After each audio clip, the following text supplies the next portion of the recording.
Pledge. Father, we are so grateful to be living in a democracy where many play a part in making sure the needs and desires of our citizens are heard and met.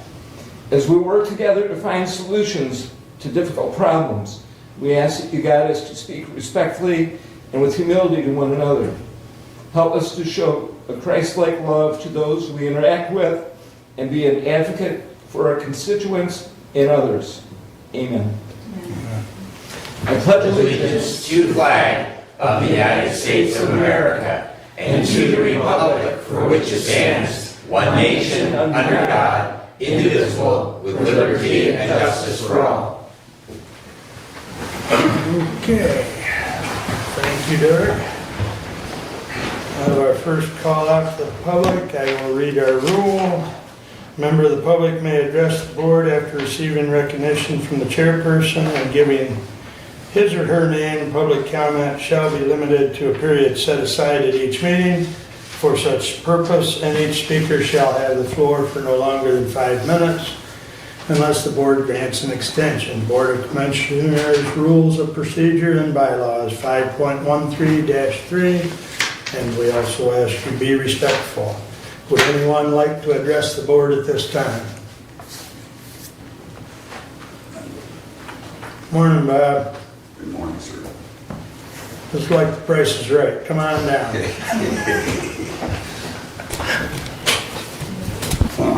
Thank you, Mike. One was trying to research a little bit, and I got some questions answered yesterday and some others just this morning. It's going back to the where Abe is now running for this position, and in question to try to hold up the chain of command and the laws that stand for it. Did in fact in question is, as you've said, Mr. Dane, that at the time that North Adams was taken over, it was correct in the attempts to doing so, but when you yourself was there, is not the protocol for the township to appoint an individual and not you. And is that now following orders that would then come from Marnie Cass's office, because you were there at that time by her? I guess one of the oh goodness gracious, I left the rest of my stuff outside there. But I think in question for the future, you know, one, John Smith being a part of that other party, it was a good run, and it was, you know, proper. The best that I remember it being, the best I could see that we had was we brought people back to the table.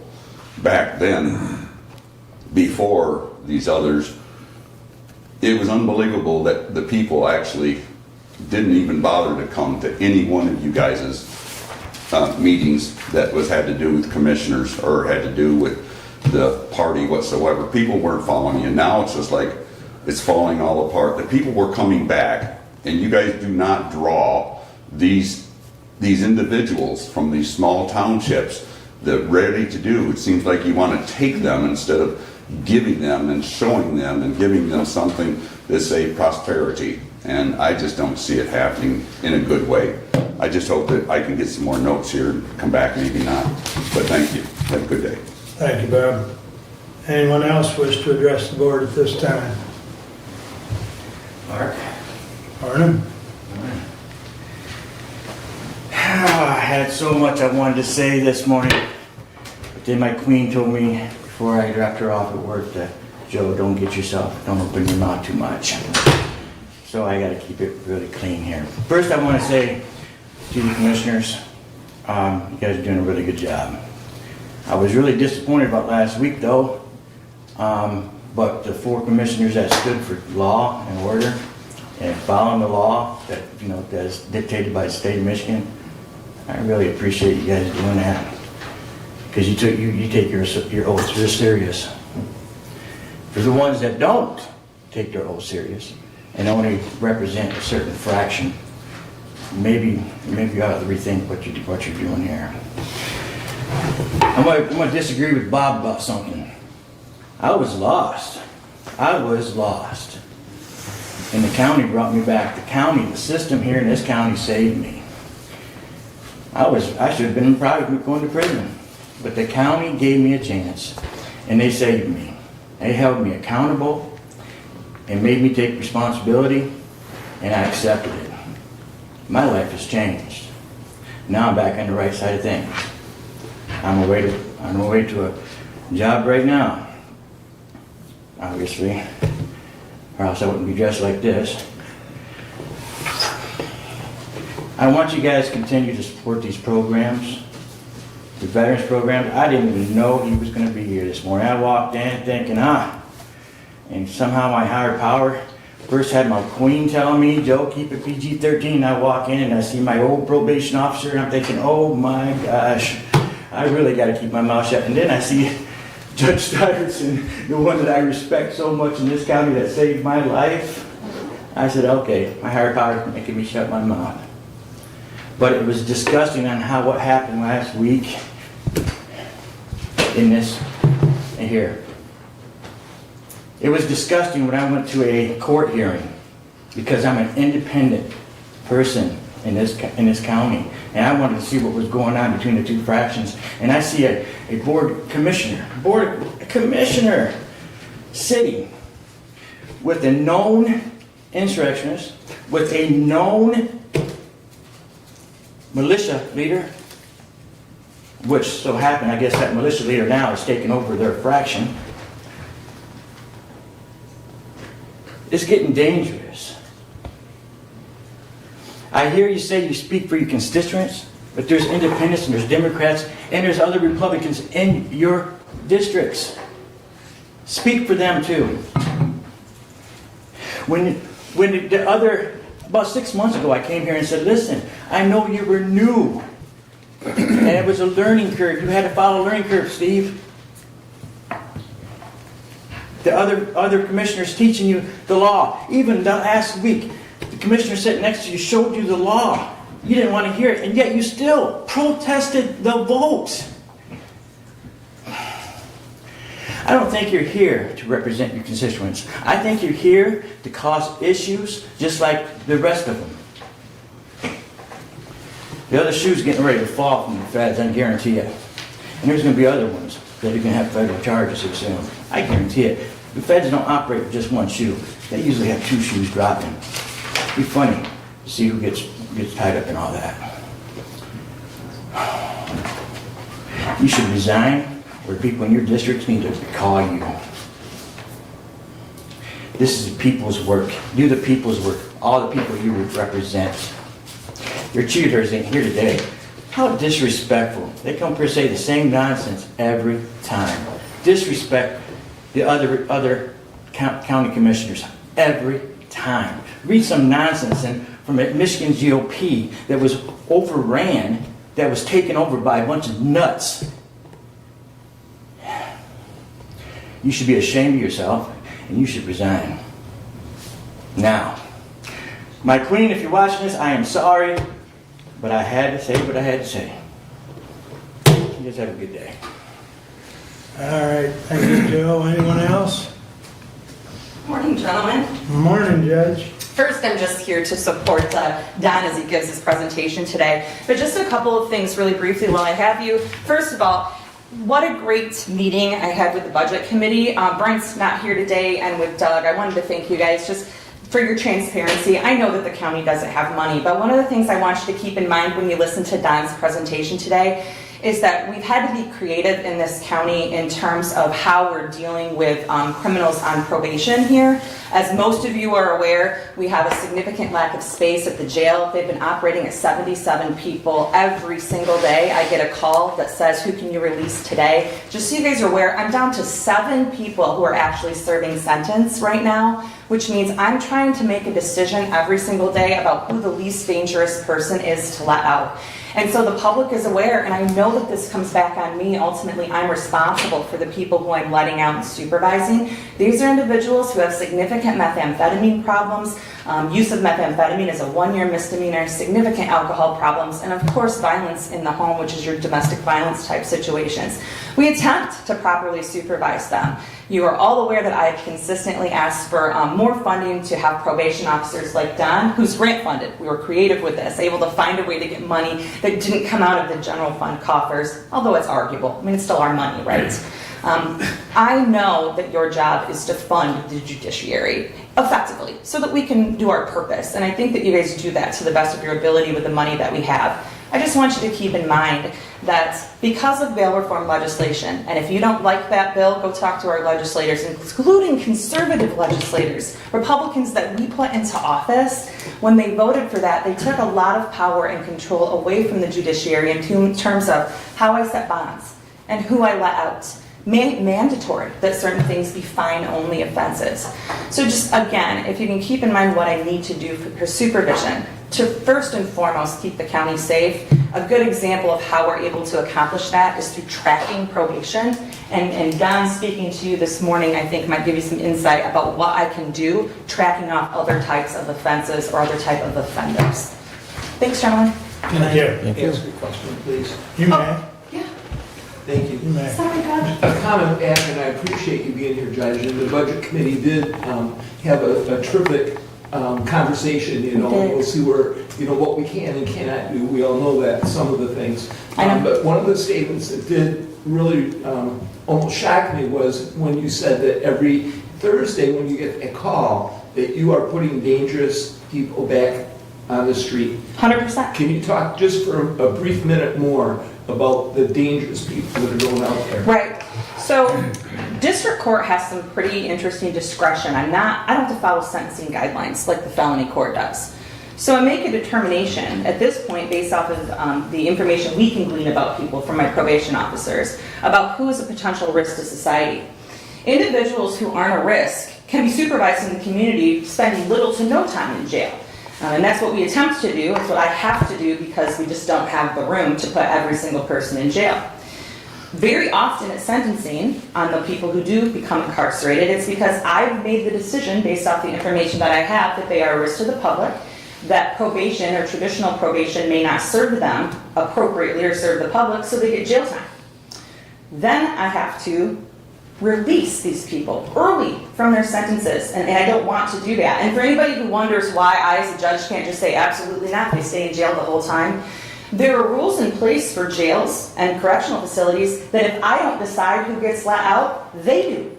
They have to let people out of jail then because they can only operate over capacity for so long. So then I have to go through and make the conscious decision, which is why I hope the voters trusted me when they put me in this position, because I agonize over who I've decided is going to cause the least amount of trauma or stress to the public than when I let them out. We've got a lot more services available now here in Hillsdale County than we did before, and I'm hoping that in terms of increasing supervision, Doug, that I can provide safety to the county by supervising them outside of the jail. But that's where we are with it. We're all in a catch. And again, I don't blame the board for this. This is just where we are in terms of the number of people in there. When bail reform legislation happened, we were told that we would have less people in jail, that we'd be spending less county dollars in jail. That's a bunch of bull, you guys. Because what happened is, I may send less people to jail from the district court, but it changed Judge Lisney and the circuit court sentencing guidelines so that instead of sending people to prison to the MDOC, she has to give them local jail time. So people who originally would have been sent to MDOC and be on the state's dime where they have larger areas to house people, they're all in our county jails now. That's exactly what's happened. Popular opinion or not. So, Thank you. any other questions? Thanks, gentlemen. Thank you. Anyone else wish to address the board at this moment? We do have another public comment towards the end of the meeting. All right, moving right along. Consent agenda. Motion to approve the consent agenda is presented. Support. Moved and supported. Any further comment or discussion? Hearing none, all those in favor signify by saying aye. Aye. Opposed, same sign. Consent agenda is approved. Correspondence is listed. Excuse me. Any discussion on correspondence?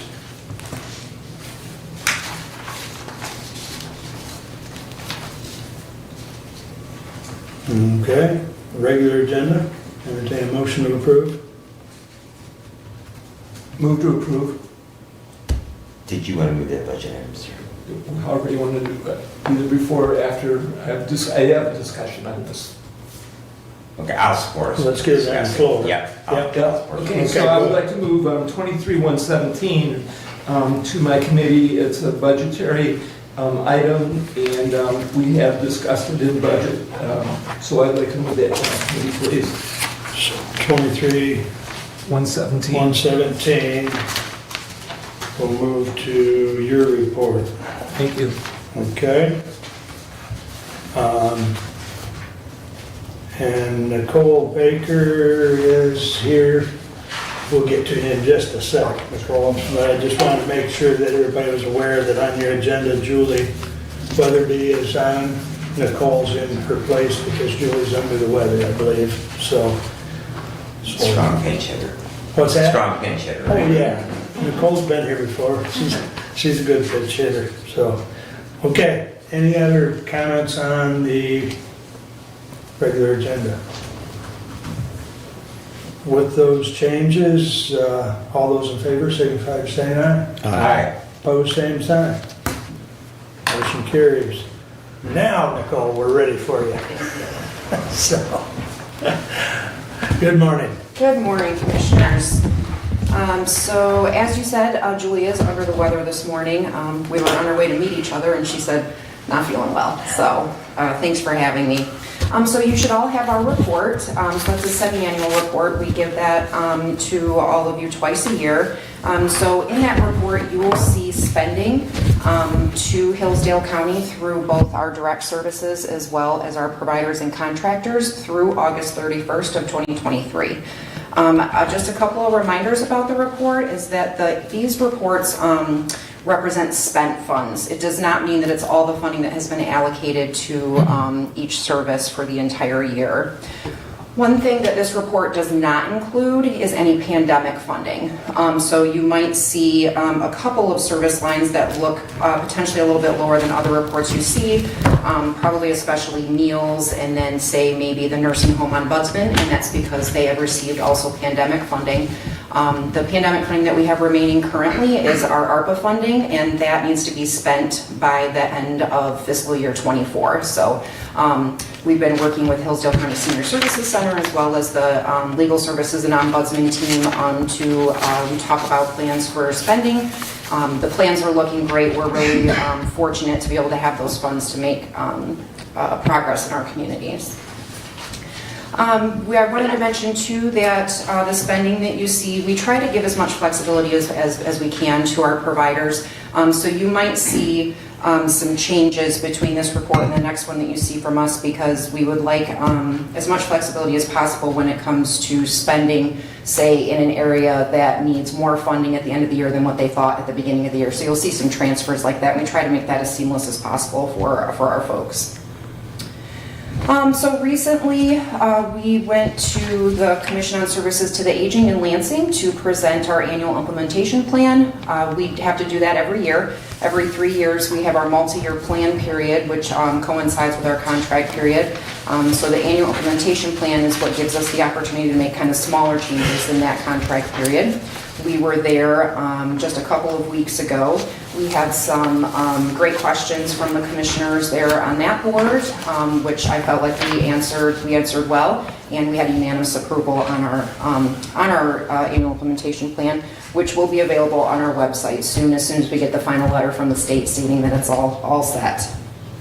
I also wanted to mention, I believe you're all aware that we have recently moved in Brooklyn to our new building, which is lovely. Julie and I were just remarking the other day that it seems like we're finally getting our footing there, and it doesn't seem like somebody else's building where we kind of have everything where we need it to be, and it's been great. So we are located just across the street from where we were before. If any of you were able to be at our ribbon cutting, it was a great event. And anybody that's in the area that would like a tour, please stop by. We have people available to give tours anytime. And then, let's see. I also wanted to mention that we are coming up on our MAP open enrollment season, where folks can get free counseling from our MAP counselors that help them pick their Part D coverage for Medicare.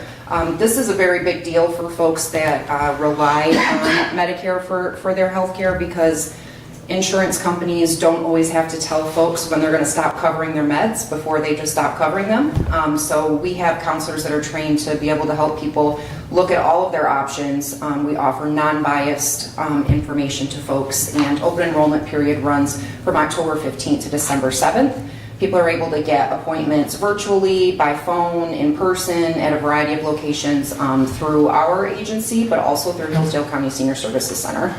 So we would just urge people to call and make appointments, because they fill up quickly. Okay, and then I wanted to mention also that with the end of the public health emergency and some changes in our contract with the state as a result of that, we have been able to resume our regular on-site audit process for our contractors. So most recently, Maggie invited us down to the Hillsdale County Senior Services Center, where I have been many times, but we have some folks that work for us that started during the pandemic and hadn't been able to have a tour of that lovely facility, and so they got to go visit and see that those programs happening in person for the first time, and it was great to be back, and we enjoyed a great lunch with folks there, and the audit is ongoing, but the on-site portion of it is finished and went very well. Finally, I wanted to give an update on our advocacy efforts. We try to keep everybody apprised of our advocacy goals. Currently, everything is being overshadowed by the federal budget and the efforts that we are making to help our legislators understand how far the reach is of state and federal grant dollars that help folks with Meals on Wheels and having baths and things like that we believe are absolutely essential services. We actually had a meeting with Congressman Wahlberg yesterday, and helped him to kind of see some of the ways that our services reach people, and we'll be following up with him this week so that he can have that information in front of him as he goes back to DC. So that concludes my report. Is there anything I can answer for all of you or take back with me to Julie? Questions? What impact, if any, Nicole, will that shutdown have? So if it happens. Sure. So the shutdown is a little bit different than the proposed federal funding cuts. So the shutdown specifically for area agencies on aging really affects our state office, which is the ACLS bureau that's within MDHHS. So they will have limited capacity for answering questions and things like that. But as far as funding, when there is a shutdown or when it's looming, there are mechanisms in place to make sure that we would receive 1/4 of our funding for the new fiscal year. So there are, as I said, mechanisms to keep that going. Mm-hmm. And our services will not change at all. Okay. Good. Yeah. Anything else? I guess we're good. Okay. Thanks Thank you, for coming. gentlemen. All right, moving right along. Mr. Donald, how are you this morning? I'm living the dream.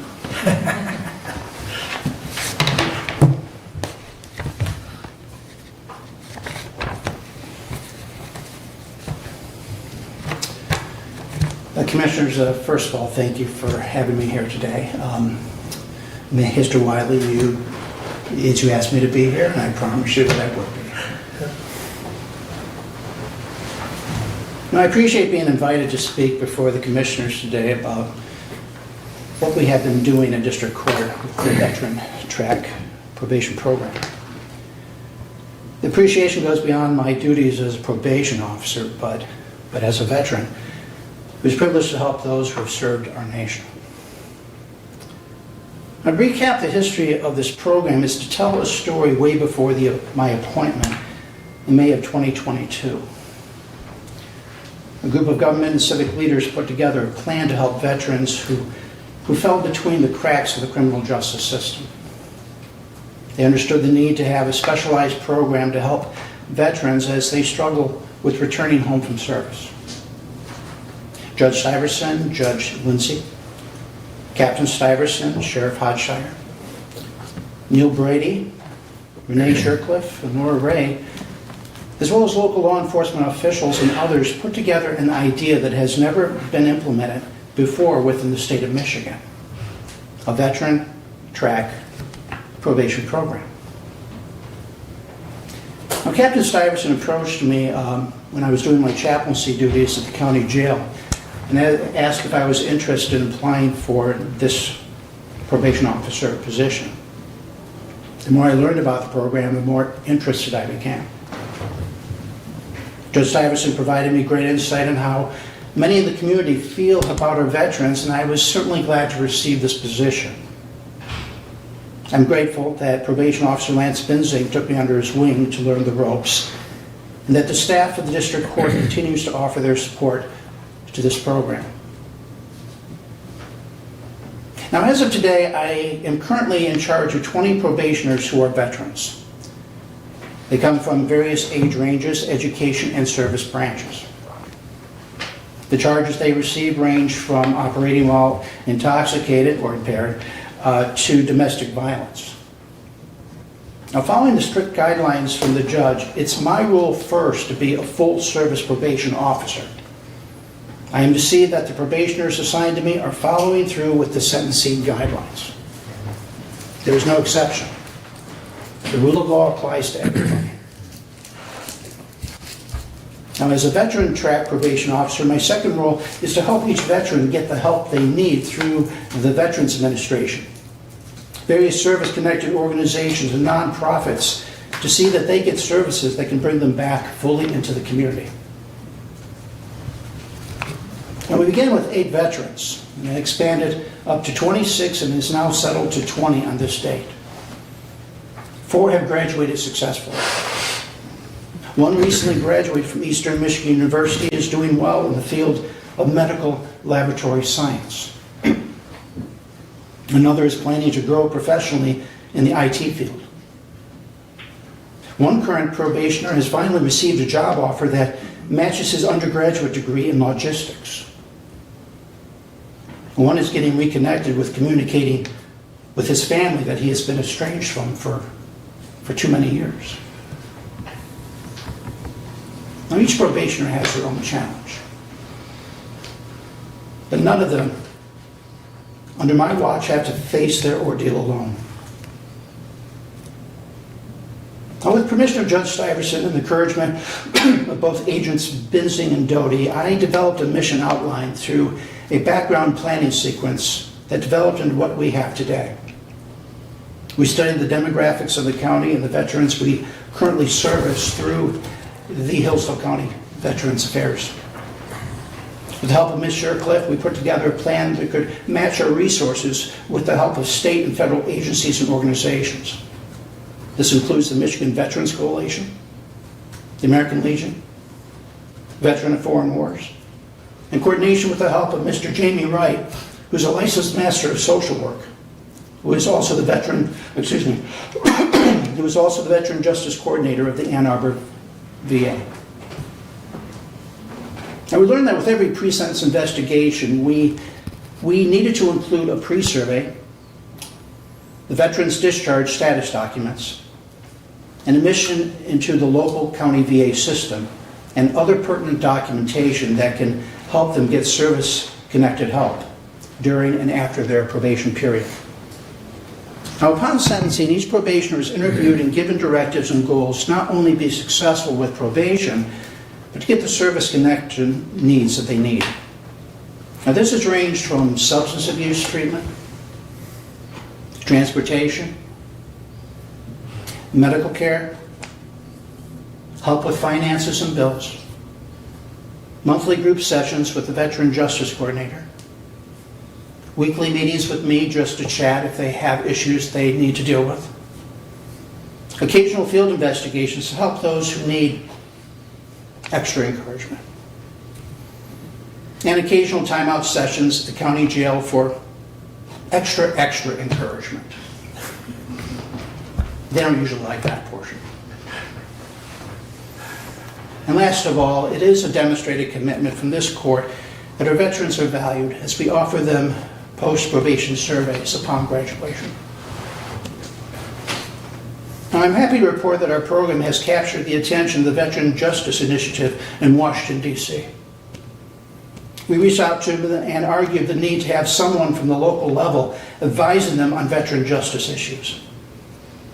And they are considering allowing us or others who have similar local veteran justice programs to have a seat at the table to discuss and create policies that could help veterans within the criminal justice system.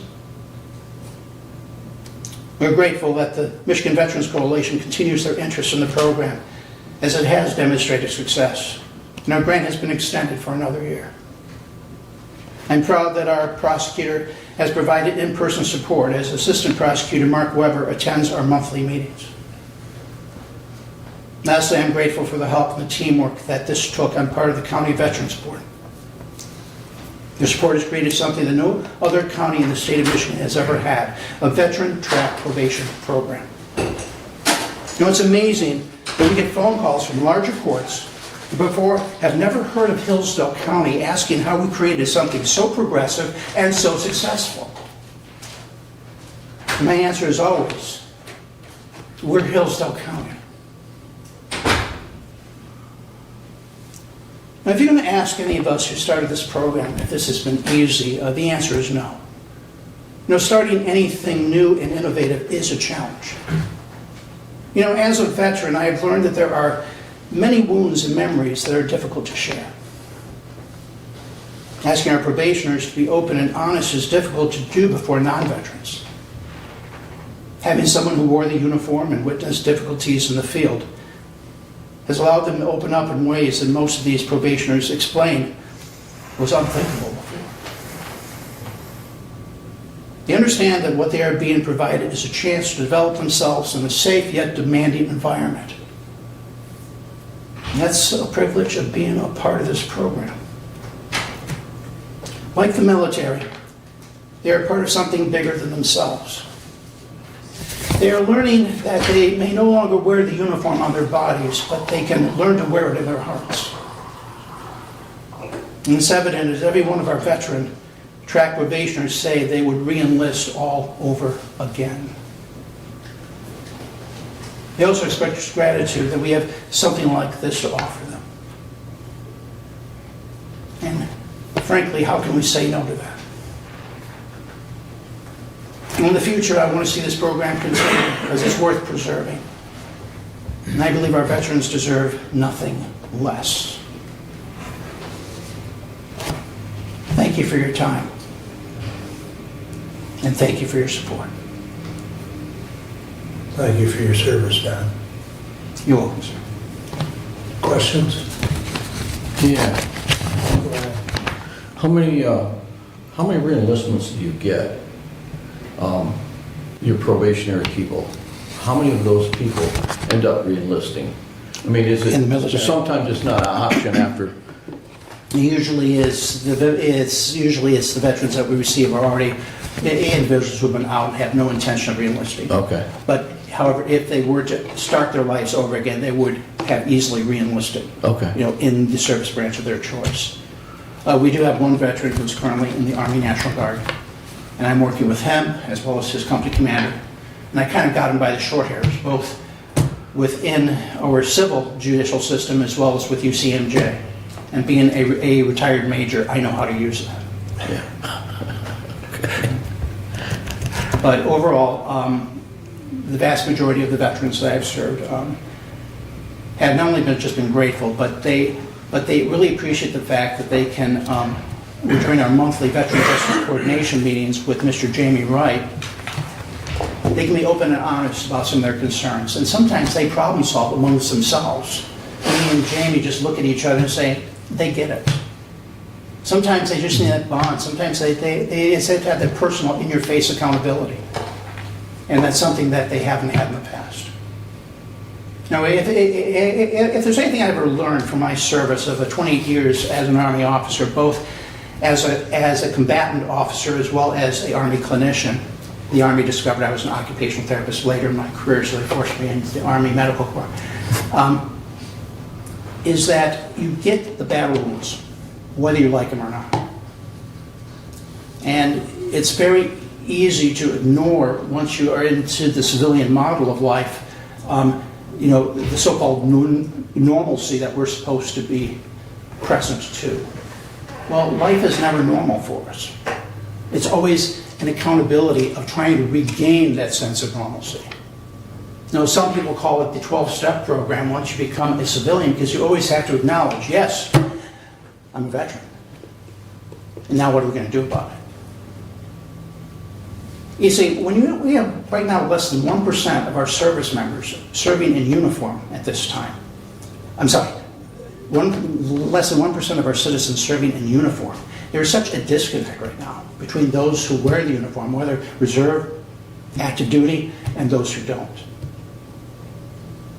You know, it's so easy to send troopers off to war, but then it becomes difficult when you have to pay for the consequences. VA is not cheap. And what these veterans have gone through is not always fair. So we work in a different paradigm. And I'm trying to match that paradigm which they're at with the responsibilities that they have to focus on within this world that we live in, within Hillsdale County. And are there any other questions? Question? Yes, couple. You mentioned, first of all, that the grant is extended another year. I don't know how long the program has been in existence. I believe it's going to be extended until I believe next October. So this will be year 2? This will be year 2, sir. Okay. And then you talk about success in the graduation process. When you describe graduation, what does that mean? When a probationer is through with their probation, we give them a survey afterwards. And that survey will basically tell us how much of a success their probation was. Most of them, like how I mentioned, not only have moved on with their lives successfully, but they've also been major contributors of the environment around them, whether it was going back home again or getting a promotion at work. They basically rekindle that responsibility. So the graduation is not like a graduation ceremony where we give them a cap and gown. It's a graduation ceremony that they have rekindled themselves into the community that they desperately want to be a part of. A follow-up question on that is, when you talk about success, the measurement, how do you quantify or how do you measure what the success is? And in a short term, success can be very evident. As you say, they've rekindled and integrated themselves back in. But in 3 years, it's easy to, that slippery slope is still there. What we do is we work with what's called task conditions and standards. For those of us in the military know those terms very well. If you do your task as a probationer under my watch, that is a success. If you follow the conditions under my watch, that is a success. If you hold to the standards that have been set, that is a success. That's the short term. Long term, right now I can tell you we had a probationer that was discharged roughly about a year ago, and he's doing very well. But we have not done any post-year surveys yet. We have not done any 3-year surveys yet, because this program is still too new. Thank you. Thank you. You're welcome. Anything else? I will say that Don stops into our VA meetings periodically and gives an update to the Veterans Affairs Board. And we always enjoy having you stop in, Don. So, Thank you, sir. all right. If nothing else, thank you very much. Thank you. Appreciate it. All right. Moving right along with committee reports. Brad, you're up first. All righty. Get him out of here so he can go on your busy day. I will begin with Resolution 22-118. The Honorable Board of Commissioners, we authorize the Chairman of the Board of Commissioners, Mark E. Wiley, to sign the MIDC Michigan Indigent Defense Commission Fiscal Year 2024 Post-Administrative Services Contract from October 1, 2023 through September 30, 2024. Furthermore, we authorize the Chairman of the Board of Commissioners, Mark E. Wiley, to sign the Fiscal Year Public Defender Legal Services Contract for the period of October 1, 2023 through through September 30, 2024, and I would move for adoption. Support. Thank you very much. Kim, first of all, I'd like to publicly thank you for your hard work, both prior to and during the weekend. So thank you. Last meeting, you may all recall that these were two items, the budget and the contract, was referred back to committee.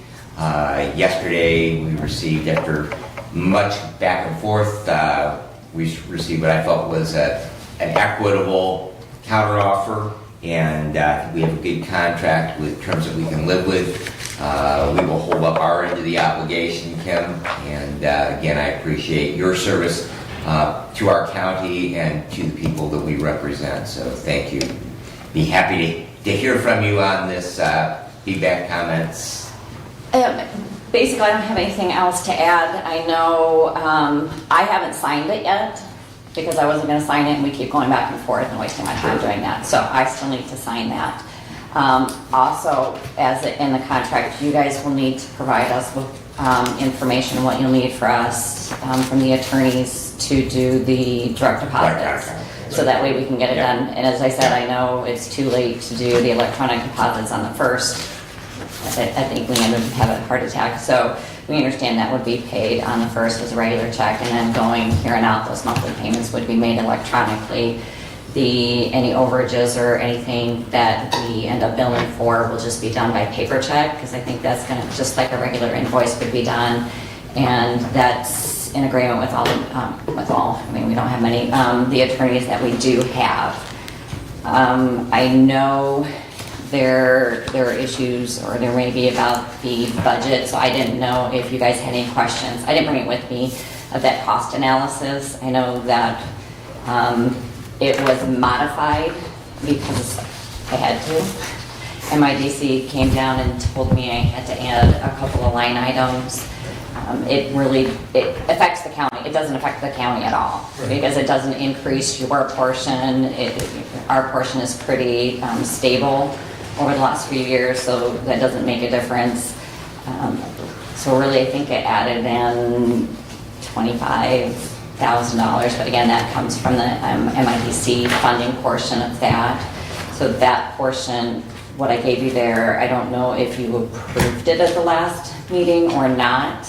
No. Because I wasn't here, I don't know, because that was a modified version. I know we did one before that I had to submit, that was submitted to MIDC, that came back. Like I said, they have to be redone, adding in those line items. The budget has been resubmitted. It's gone back and forth between me and my MIDC rep a couple of times, and so it's now up for approval.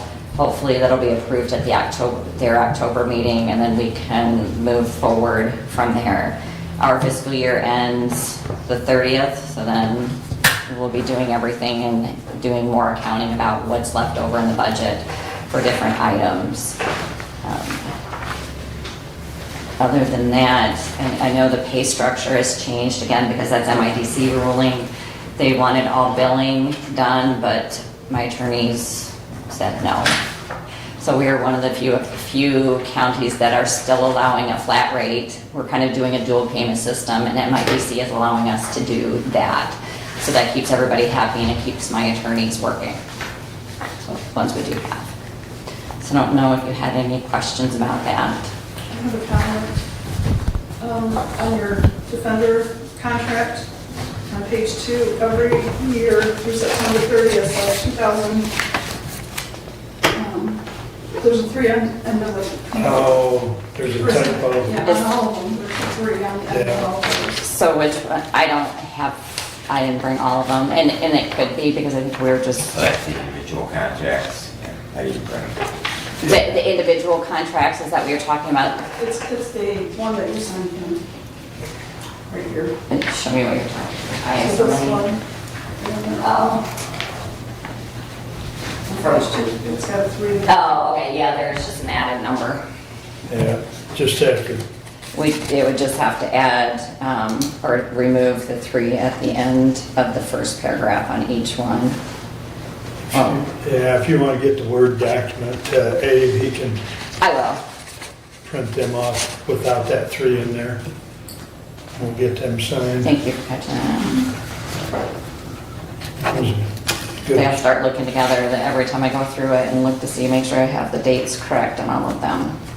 I didn't, that was a good catch, Stephanie, because I looked through this yesterday and I didn't see it, but Doug, Yes, so the budget committee discussed, and, everything seems to be, presented from the state, so, it's, nothing really on our side. The amount change was more of a cost of living on the 114. Yes, that's a standard, so I've said it every year, I believe. Yeah. So the good part. we're kind of evolving to the budget discussion, which Oh. is Yeah, but the Kim brought it resolution. up, so I wanted to. Yeah, no, I mean, I can, While Kim's right here, if everybody's good with it, let's get this one Yeah. voted on, and then let's jump to yours. Alrighty. And then we'll come back to Brad's report, but, okay. because I don't, That way we can get you out of here, because you're kind of. yeah, I don't want to confuse. Right. And we have a Issue. motion on the floor, really. Correct. So is there any further discussion as far as the public defender legal services contract for Michigan Indigent Defense?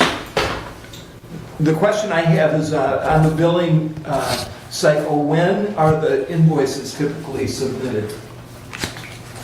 Well, it depends on my attorneys, because I have one that drives me crazy. Their requirement is I ask for them every 2 weeks, but no later than at the end of the month. And so I won't say penalty, but my pressure to them is if they don't get it to me, they don't get paid. I'm not going to sit and hunt for their bills. That's not my job. My job is to process what they do give me, make sure it's in compliance with the law. And then if it is, then I will submit those bills to the county for payment. But I'm not going to hunt for them. So we have taken out the first of the month payment. It's a No. 10-day window now, correct? No. This, It's a dual payment structure. We've always, since the beginning of time that I know of, the county has paid a flat rate to attorneys and we do not bill. We just assume that there's months we may work more, there's months that we may work less, and in the end it just averages out, and we've not had an issue with that. However, with MIDC coming in, they do not want that, because what ends up happening, according to their research, is that we are actually underpaid. And so in order to alleviate that, they want to go to a billing, so that way we make sure we are. They have certain averages where they feel that, like a felony case, depending on what happens, an attorney would spend 13.9 hours on that. And so they've put together these big research studies, and that is what they have. So they want us to bill to make sure that we are providing adequate services to our clients, and not just saying, well, I only get paid, $100 for doing this hearing, so I'm just going to do as little as I can, because that's not worth my time. So we get a flat, what we've decided to keep my attorneys is we get a flat rate. And what I did is I went through and used all MIDC numbers. I used, through my position, I have all of the cases that we've had, and each person has been assigned since we started the MIDC. And I used that average number and came up with a monthly number that I believe is a good average. And that is that beginning payment on the first of each month. So that covers the first 58 hours of our contract. If we work under that, and it's consistently under that, I will revise, and that attorney will be paid less. But that's where it is. If we get more, then that's where the billing comes in. I provide, let's say they worked 70 hours, then those extra 12 hours will be provided as a payment. And those invoices are what you described in paragraph J.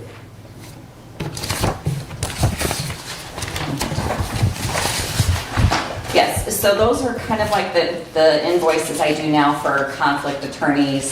The conflict attorney would provide me a billing. I'll obviously make sure it's in line with what MIDC says, and I submit that with their invoice to the county. The county will do whatever, and then they pay that attorney. So that would be no different than that process there. Right, and that's where the 10-day kicks in.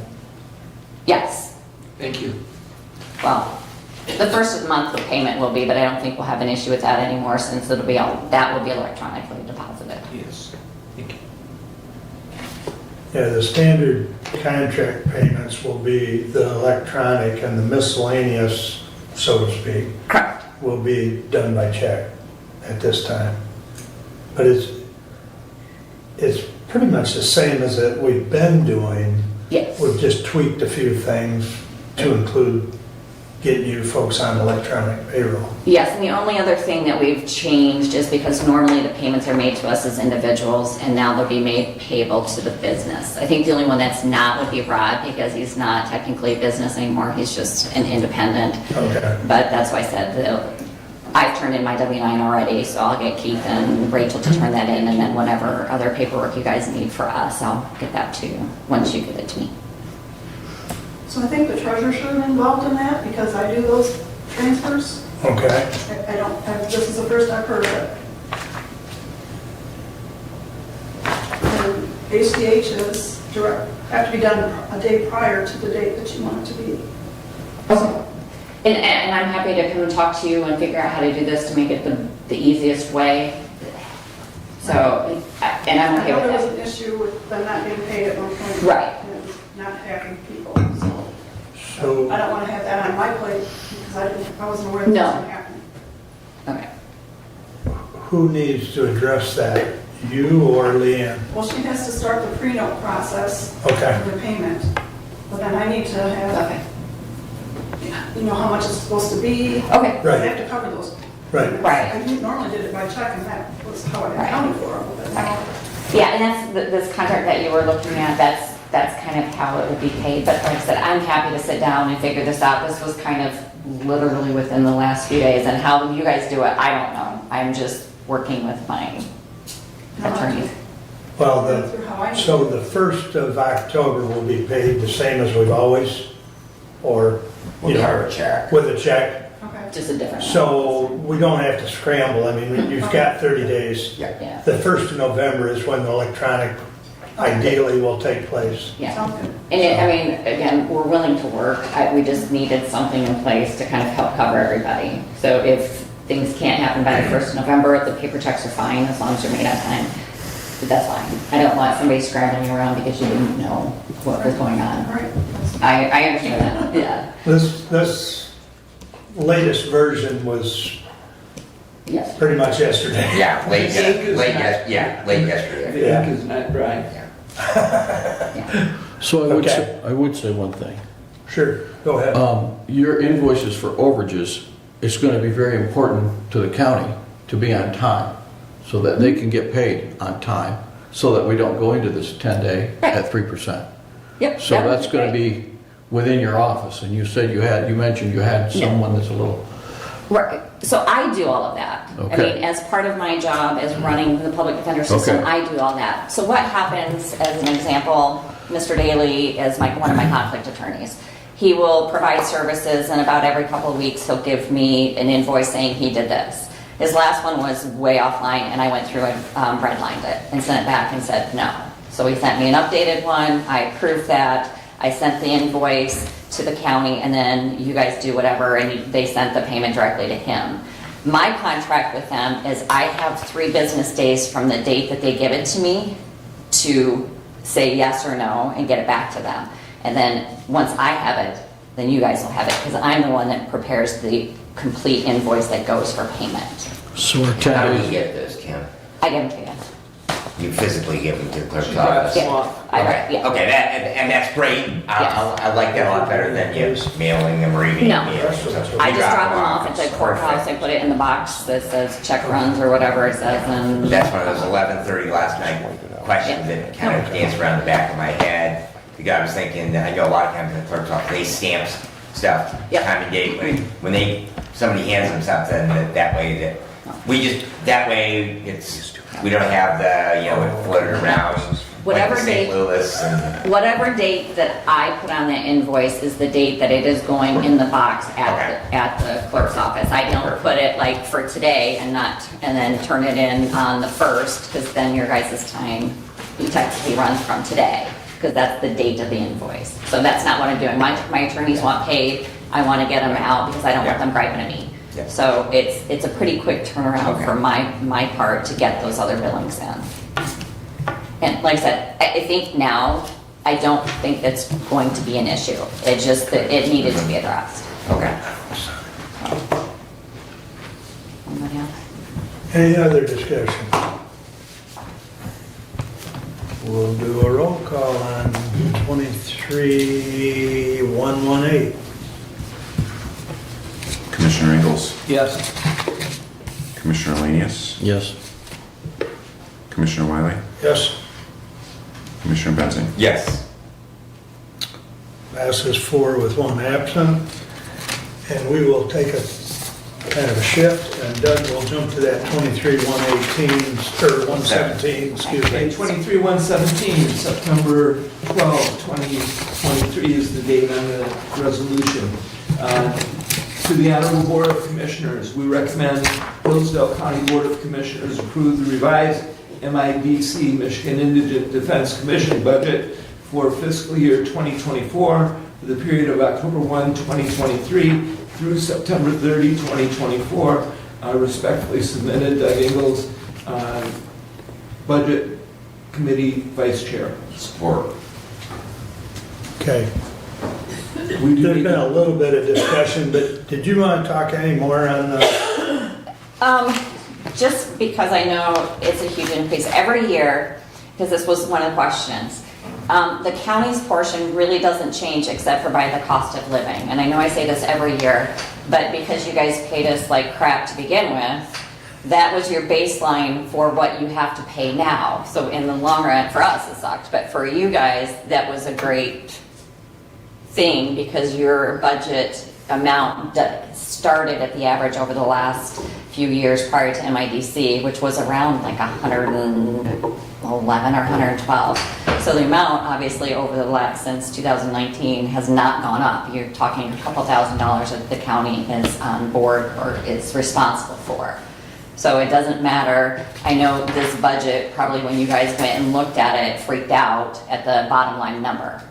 So because it went over to over $1 million, I don't remember the exact. And that is based on the fact that MIDC is requiring us to do that billing. And so in order to compensate for that, I billed for what they told me I should be billing for. I don't believe that is the amount of money that will be spent under this budget by far. But if I were to only budget, let's say 500,000, and we do go over another 250,000, you guys are on the hook for that, not MIDC. So I would rather have them on the hook for it and do it up front than have to try to turn around and try to jump through hoops to see about getting additional payments. Again, I don't think that's where it's going, but given some of the recent changes and how things in personnel and different things like that, I just felt more compelled to bill or to budget as what they're telling me I should be budgeting. So that's why this big, huge increase. It's not like we're going to be we're not getting paid $1 million because that's not, I mean, I'd love to, but that's not going to happen. last year's budget was? I was gonna say, yeah, it was close to 500. Yeah. Okay. And the only, again, the only difference is the pay that is budgeted for the attorneys. Right. And again, we're not getting that. So I know that's going to come up. We are not getting that. This letter that's just been signed, or the contracts have been signed, is more in line of what we're going to get, minus probably a few $1,000s, possibly the month. So I just have to budget for it. But based on what the MIDC Commission is telling you, you've tailored the budget to meet their recommendations. Yes. And so therefore, if there is an overage, they'll pay it, not us. Correct. We're only on the hook for the 114, yes, give or take. Yes. Okay. Okay. Yes, and that budget amount for the attorneys are based on me keeping track. I have a spreadsheet for every year, for every person who's ever been arraigned, for every attorney that has been assigned that person, what's happened. I have a spreadsheet for everything. So I know on average how many felony cases public defenders handle each year, how many misdemeanors we handle, how many capital cases we handle. So I have a very good average of the number of cases that we handle each year. And so that was based on what my budget numbers were. And then based on the hourly rate that, that's like 360 cases a year for felonies times the 130.03, I think it is, per hour, times the 13.9 hours they say we worked, and that's the number that we came up with. Or I can. So you've been keeping a spreadsheet, Kim, so what has the caseload increased, stayed about the same? We're probably staying, we're pretty average. Over the last probably 6 months, maybe not that long, we've had more misdemeanor cases. Okay. Where our felonies, they're not decreased, but they're just slightly. But our caseload overall is pretty steady. Okay. Our capital cases have gone up. We have been averaging maybe 2 to 3 a year. In the last 8 months, we've had 8. Or sorry, in the last 8 months, we've had 8. Those are cases, sexual misconduct in the first degree, safe breaking. We've had attempted homicide a couple of times, I think. So those cases have gone up just in the last few months. Okay. But on average, I think we're pretty close to the same. The one thing that I know Judge Stuyvesant was talking about, we have cases with the new bond reform and stuff that people aren't being assigned an attorney. Because the law requires, if there is likely that you will be incarcerated, you have a chance to have an attorney if you're indigent.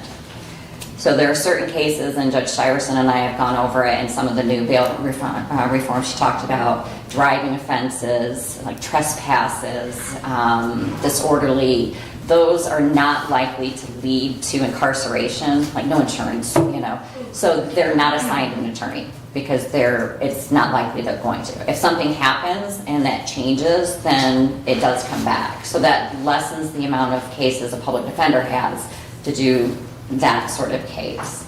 But that would really Kim, go ahead, Commissioner. If you don't appoint an attorney and they request one, then you're obligated to, No. right? There's different things that have to happen. I created a form in which the court gives each client, and then the jail gives them if they're incarcerated.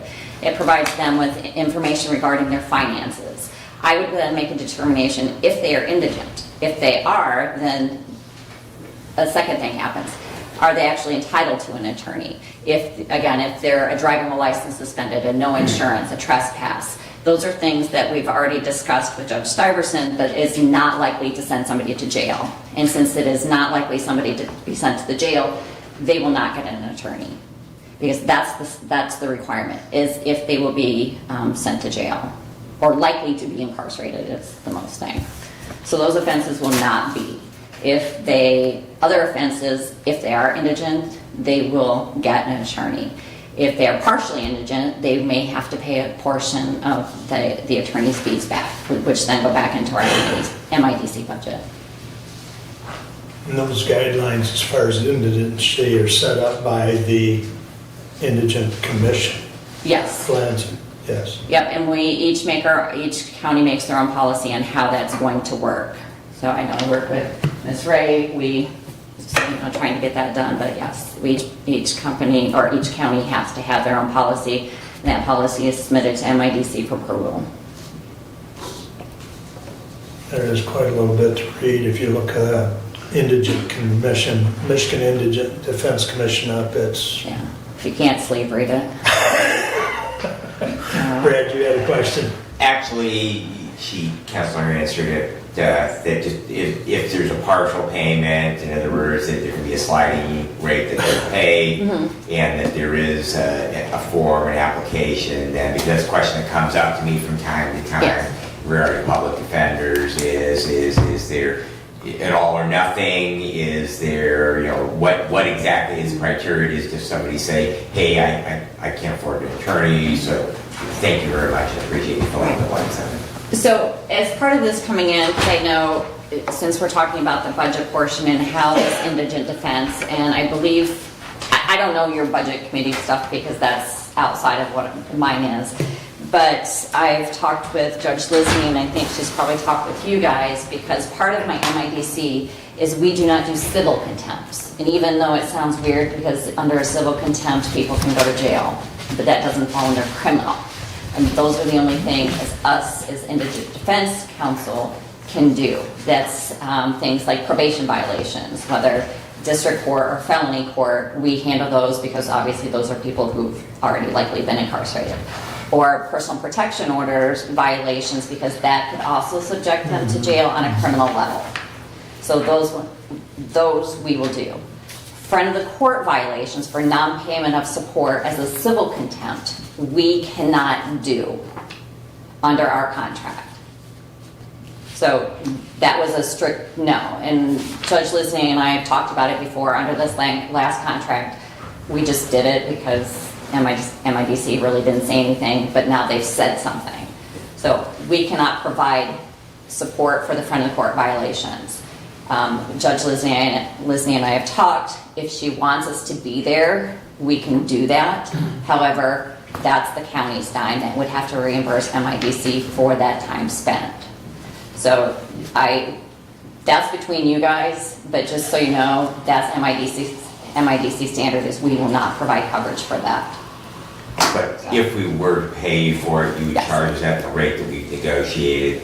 Yeah, the MIDC rate. Okay, Yeah. so that's good. I mean, Yeah. that way you know what you're getting paid, we know Yes. what's gonna cost. If we were at Yes. some point to create a budget line. Yes. Yeah.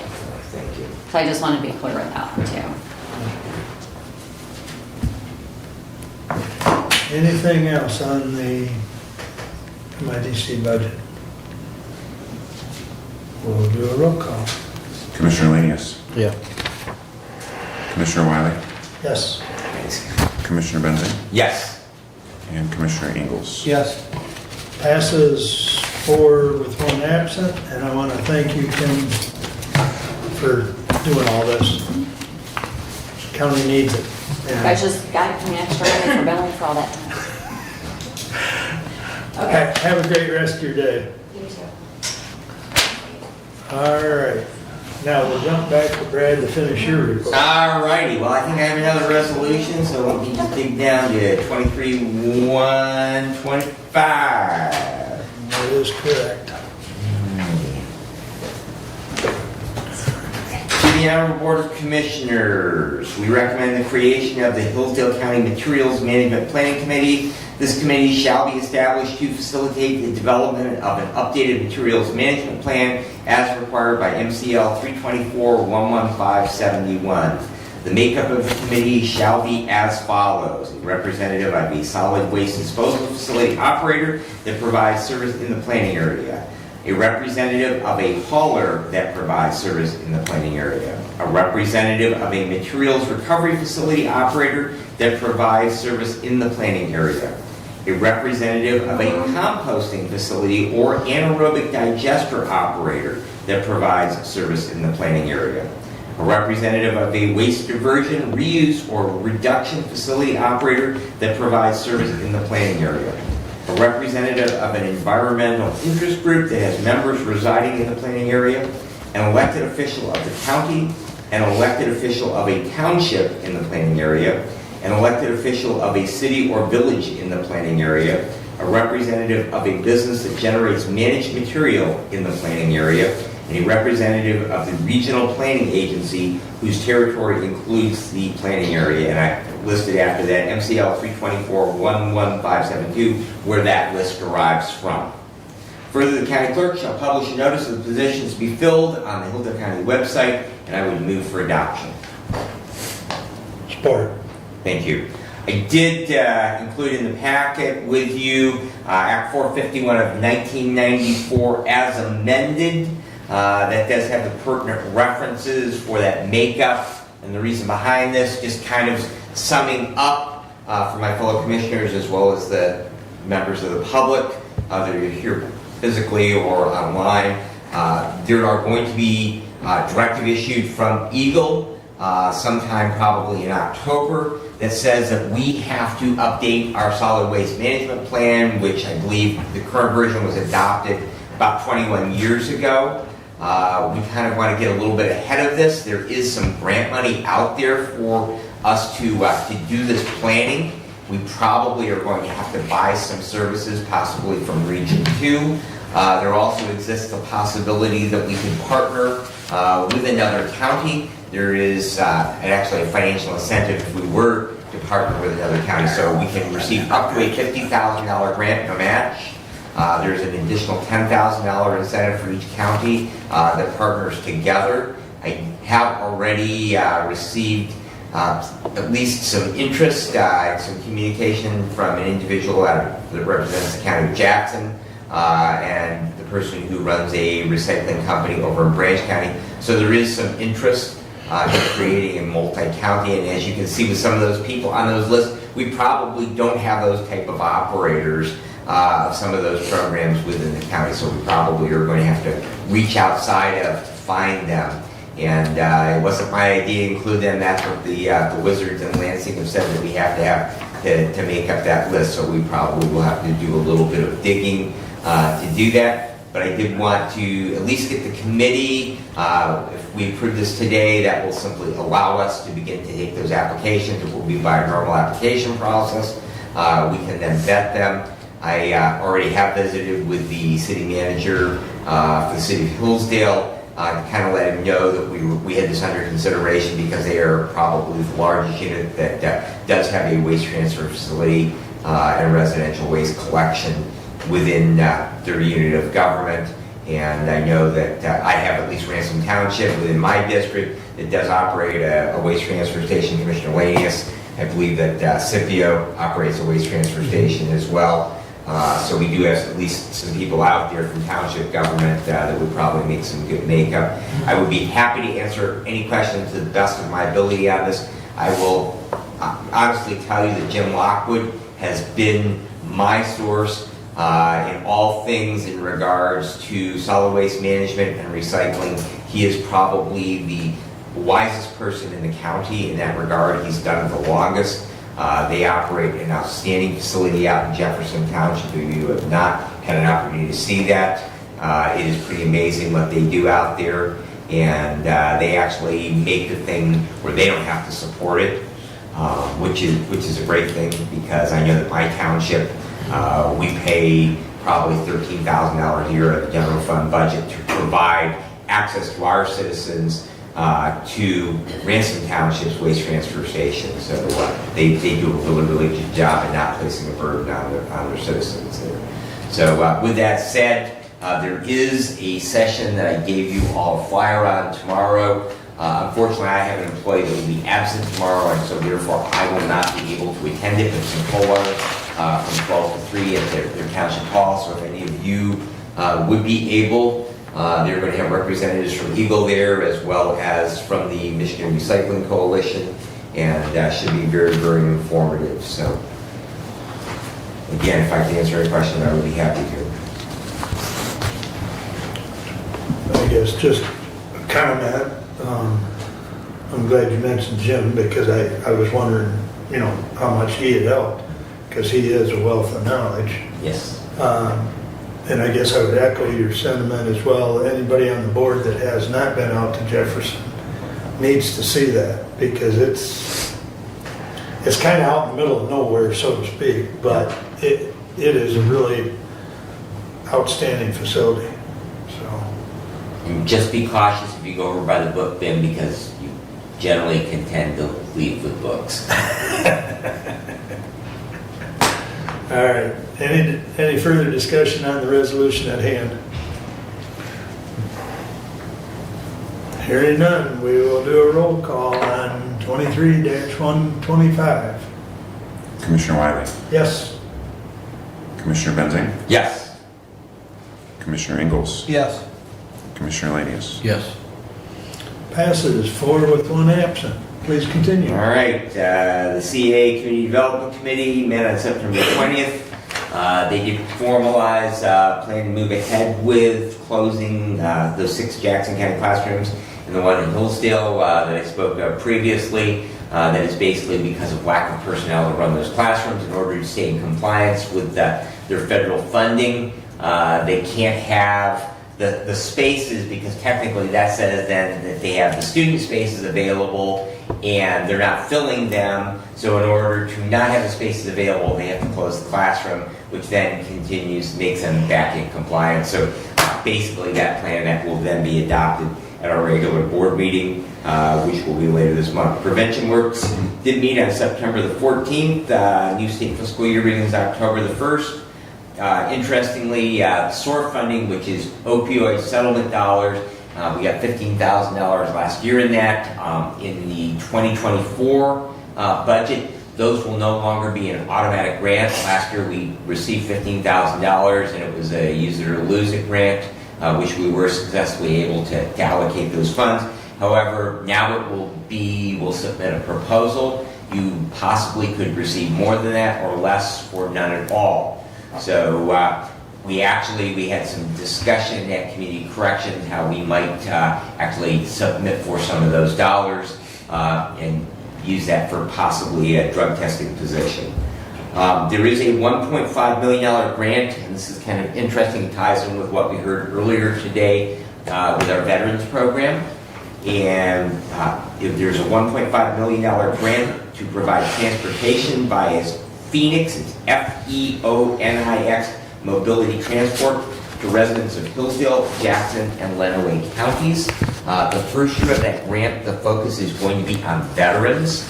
The idea behind this is that individuals, because we do not have public transportation, we don't have a really good network of Uber or Lyft drivers in Hillsdale County, and also those tend to be somewhat unaffordable for many lower income individuals. So this would be to provide transportation to, if they have to go in to see their probation officer, if they have a medical appointment that they need to get to, if they have employment or a job interview, it will provide, basically it will work like Lyft or Uber. You will go in, you'll use an interface, go online with that, and then they will set up transportation. The first year, that funding is directed at veterans. However, the service is available to anyone from the public, and there is actually a virtual wallet that has been created. It is called the Michigan Mobility Wallet, and interested parties, so veterans organizations, community action agency, prevention works, if we are dealing with prevention work, we could actually take dollars if we had them available and fund in a wallet those dollars that then that individual could then use to purchase those mobility services. And in this first year, they won't have to be a veteran. So it's something that will be interesting, see how it develops, and hopefully it will be successful, because one of the things we hear over and over and over again, I know in our strategic planning session, we heard about the lack of transportation availability within the county, and so hopefully that will be a new resource that we will be able to use.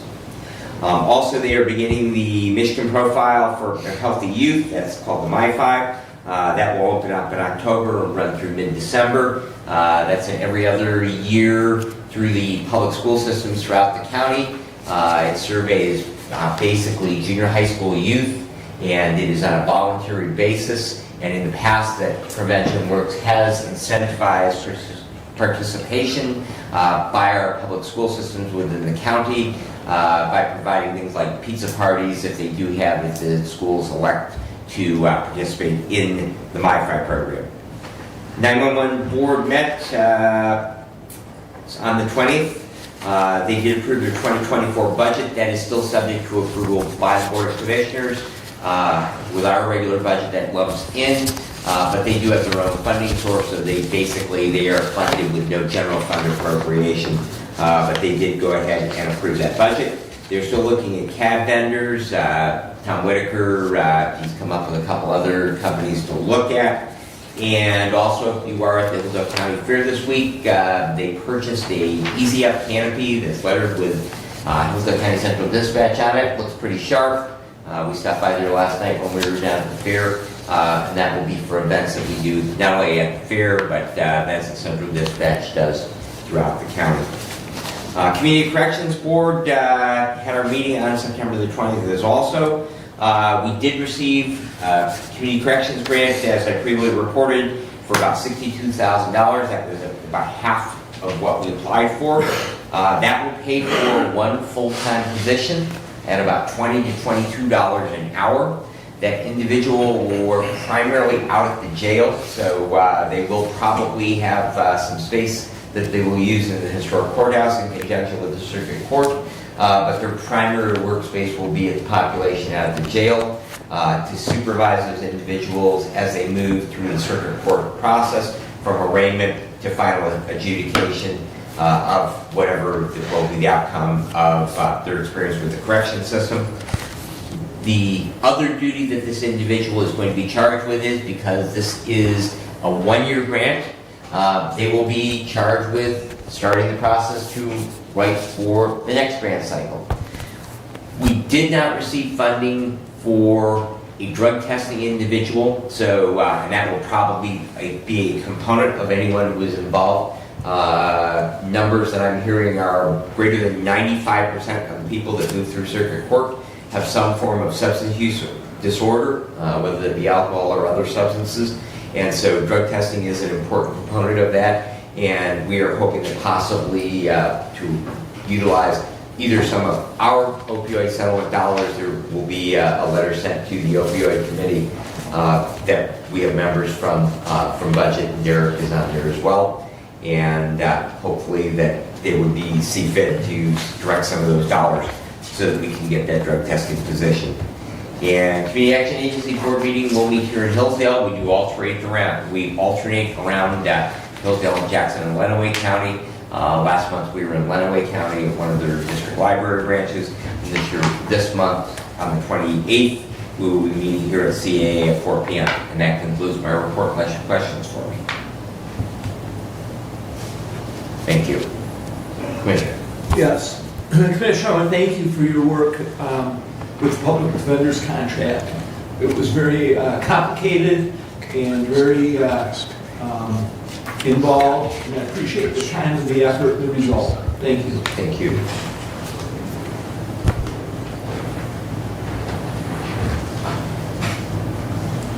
Community corrections grant is signed. Excellent, thank you. Tara sent that over. Okay, excellent, excellent. Tara and I had emailed back and forth, Okay. and she caught Abe this morning, so that's all signed. It's just, it'll get back to her and she'll get it submitted. Okay, and we'll be on the lookout for a check. There is one though that I have trouble getting into the program, another one that's Title 4D reimbursement program that E-Grams won't let me in today or last night, so time to call the help desk. I can get into the Community Action Agency board member site on my work computer, but I can't get in and do it on my home computer. Yep. Well, I know Lansing's very helpful on that one. I've had to have help before. It's program glitches, it's more than anything. But anyways, anything else for Brad? All right. Doug, I believe you're up next. Thank you. Resolution 23-117 is complete. Correct. My update, I have from Hillsdale Township report. They have certain frustrations with the zoning enforcement. As a zone community, it's difficult to enforce violations. Their process for enforcement is very complicated. And at their meeting, they did express many frustrations that they have in trying to enforce those zoning requirements that they have in their Hillsdale Township. In addition, they did approve the agreement for election services with Hillsdale County, and they are applying for certain grants for security cameras at the fire department. I attended the Parks meeting. After our Board of Commissioners meeting on Thursdays, the Parks and Road meets. The Parks meeting that they last had much discussion on rate changes for the community center. They have discussed maintenance items at Cath Cali Park, also at Lewis Emery Park, the shelter roofs that are in need, certain cedar trees need to be removed. and they are in their beginning of their budget discussions. They have several items that are important to them at the parks. Weed control is one in the ponds. The waterfall is dried up. There's concern about where the water is coming from and how to address the water in all of the ponds and the waterfall. They're talking about the parking lot at the community center, basic tree trimming that needs to be done in the park, and not only Lewis Emery Park, but other parks as well. Bird Lake, you know, the park in Reading, Hemlock Lake, and so on. They have certain capital requests that we will see soon at the budget committee, certain salary requests as well. And so the parks are in full form in trying to put their budget together. We have a meeting on Thursday, a special meeting for the parks. They will present their budget to the trustees, and then following that, it will be presented to the budget committee as well. They did talk about possible grant writing that they will be considering, and they are seeking qualified, good people to help with that grant writing process. The Road Commission agreed and voted and approved to put cameras in the boardroom. They will record their meetings at the Road Commission and then post following to YouTube for future viewing for folks that are unable to attend. That's going to be a very important, good piece of advancement. You know, they have their meetings at 10 o'clock, second and fourth Tuesday. Some people can attend, some people cannot. With the cameras, it will really provide the public an opportunity to see what happens at those road commission meetings. There are certain concerns on territorial road bridges. Those are federal grant bridges that will be constructed and reconstructed. The concern is if the project is not started by the 1 year time frame, that the grant will be lost. And so they're trying to scurry to make sure that they get enough work beginning to keep that grant. Seal Coat program is in process as we speak. They're talking about changes in the brine application and some of the Eagle concerns that are causing changes for brine application. They think brine is getting into the groundwater. Problem with the changes, no brine can be on bridges under 20 degrees, and it's pretty much when you need the brine. So the ice doesn't form. So they will be coming up with a resolution to describe the brine price and process. It's been passed already by Farm Bureau, and the road commissions will also organize and create a resolution. We may see that in our future as well. Facilities, the courthouse is progressing and working with courts in terms of managing noise issues that come up during the construction. We have received the floor plan for the MDHHS building from Nathan Hall at the National Center of State Courts.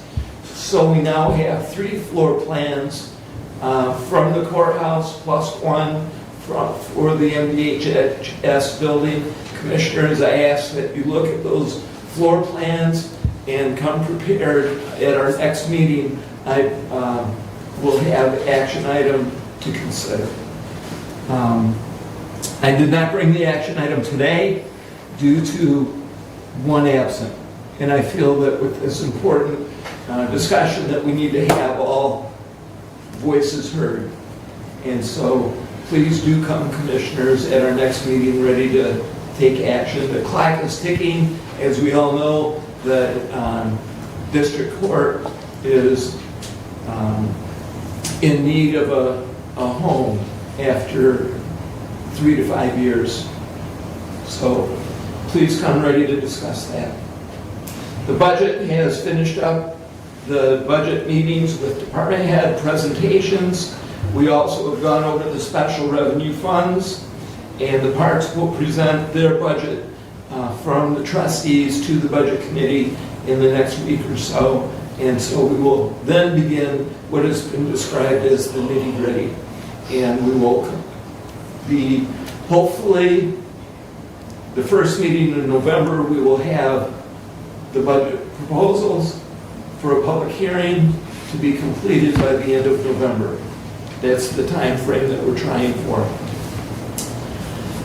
Michigan Works Southeast had their meeting last week, and they have gone through an extensive wage study, as we are too. They have provided ranges in their pay structure rather than a step system. They have basically an entry-level pay scale, fair market pay scale, and a premium pay scale. With the ranges, they hope to provide improved options on rewarding the good employees that they have. Also to create equity for the workforce in the marketplace.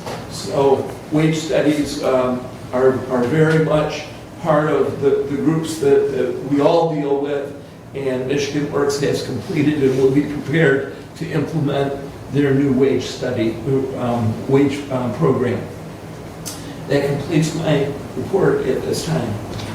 If you have any questions, please answer. Yes. Go ahead. I have more of a comment, just following up on road commission.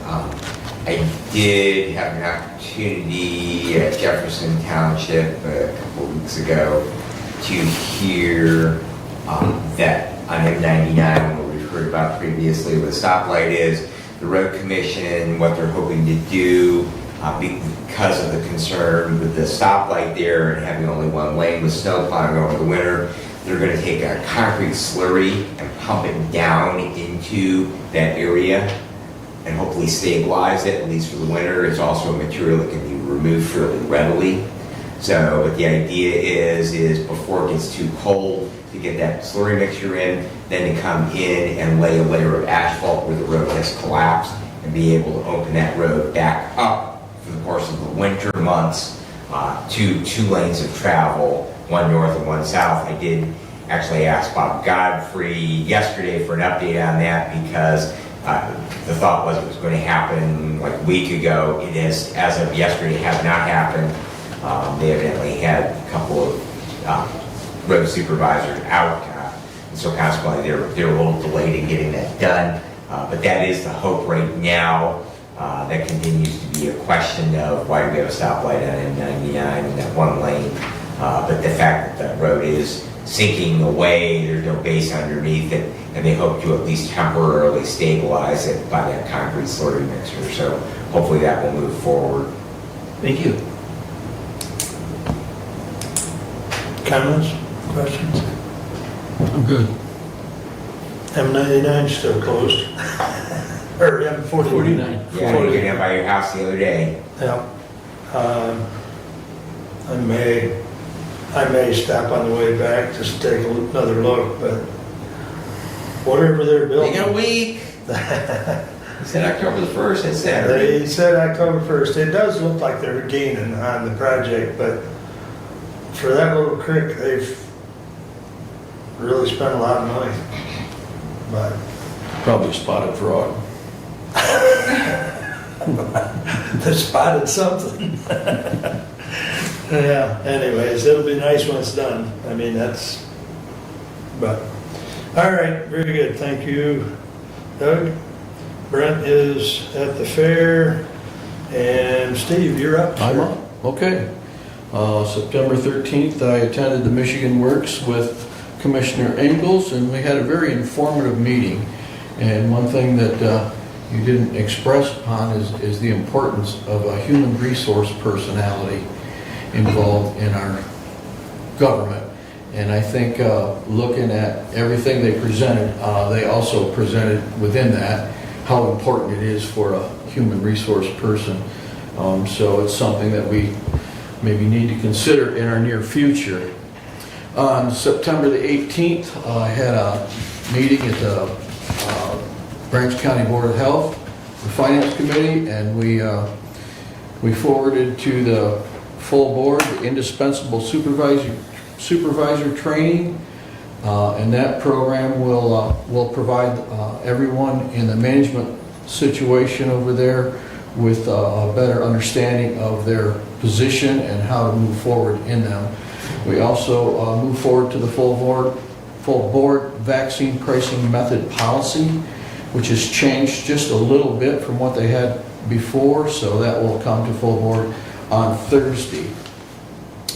And then on September 20th, I had a planning commission meeting here in this office, and we forwarded 3 of the PA 116s that were in your consent agenda this morning. And that's pretty much my report for today. Got any questions? Thank you. I know the health department has been working with Missy Desjardins at Hillsdale Thrift in regards to the group that she has had camping on her private property. Was there any discussion with the health department board? Because I know that there was some claims of enforcement action in regards to that. Has there been any updates? Nothing that I'm aware of right now. And again, that meeting that I had on the 18th was a finance committee meeting, so it probably wouldn't have come up in that meeting, but it very well could come up on Thursday's meeting. Okay, good. So very good. Well, and then the other item is River Rays and Watershed Council. They will have their semi-annual meeting in October. I believe they are doing that over at the River Raisin National Battleground.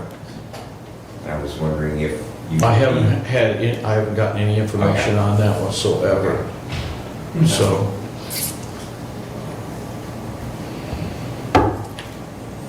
If anybody sees any information on that, forward it. I believe the clerk forwarded that out. Okay. Yeah.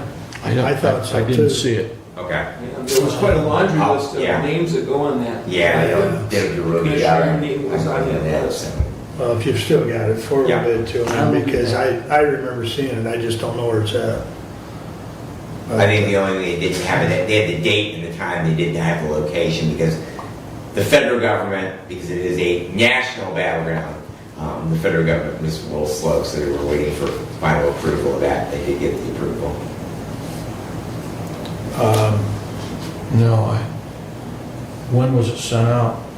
Probably last week. I'll find it and send it. Yeah, Doug will find it and resend it to you, so it'll pop up Yeah, I on haven't top. got it. Health Department does have flu shots available. Make your appointment.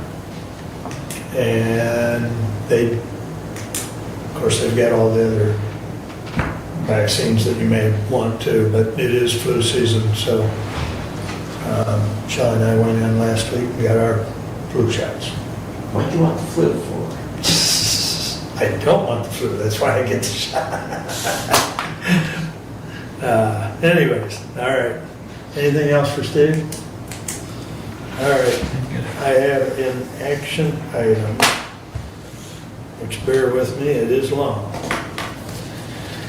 Resolution 23-126, to the Honorable Board of Commissioners. Whereas Article 2, Section 4, 1M of the Michigan State Constitution now gives every citizen the right, once registered, to vote in each statewide and federal election in person at an early voting site prior to Election Day, and whereas Public Act 116 of 1954, Section 622, Section 1, as amended by Public Act 81 of 2023, upon the effective date of such Public Act, requires that if at any election a county clerk conducts early voting for one or more municipalities located in the county, the Board of County Election Commissioners of that county shall provide one or more early voting sites. And whereas Public Act 116 of 1954, Section 720G, Section 5, as added by Public Act 81 of 2023, upon the effective date of such Public Act, requires the county clerk after consulting the municipal clerks, shall submit each early voting site location to the Board of County Election Commissioners for approval, and each early voting site submitted for approval may serve all electors covered by the county agreement. The electors in specific municipalities that are covered by an early voting site, the electors of one municipality, or any combination of these options, as long as each elector in the county is served by one or more early voting sites. And whereas the municipal clerks from each of the 18 townships and 4 cities within the boundaries of the county of Hillsdale have been authorized to sign the agreement for election services with Hillsdale County Clerk's Office, demonstrating their desire to collaborate with the County Clerk's Office to administer a centrally located and consolidated early voting precinct.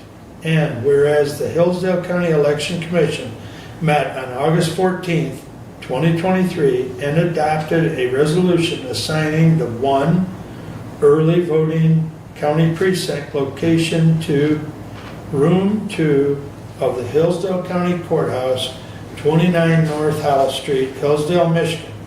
Now, therefore, be it resolved that the Hillsdale County Board of Commissioners do authorize the county clerk to sign the agreement for election services between the County of Hillsdale and the townships of Adams, Allen, Amboy, Cambria, Camden, Fayette, Hillsdale, Jefferson, Litchfield, Moscow, Pittsburgh, Ransom, Reading, Scipio, Wheatland, Woodbridge, and Wright, and the cities of Hillsdale, Jonesville, Litchfield, and Reading.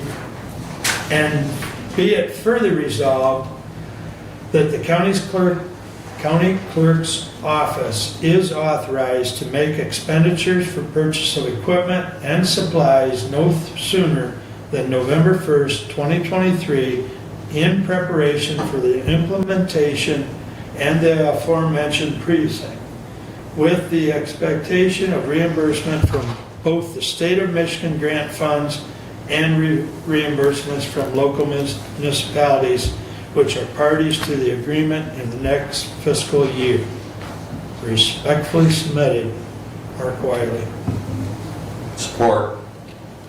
Thank you. And all the subsequent attachments are in your packet.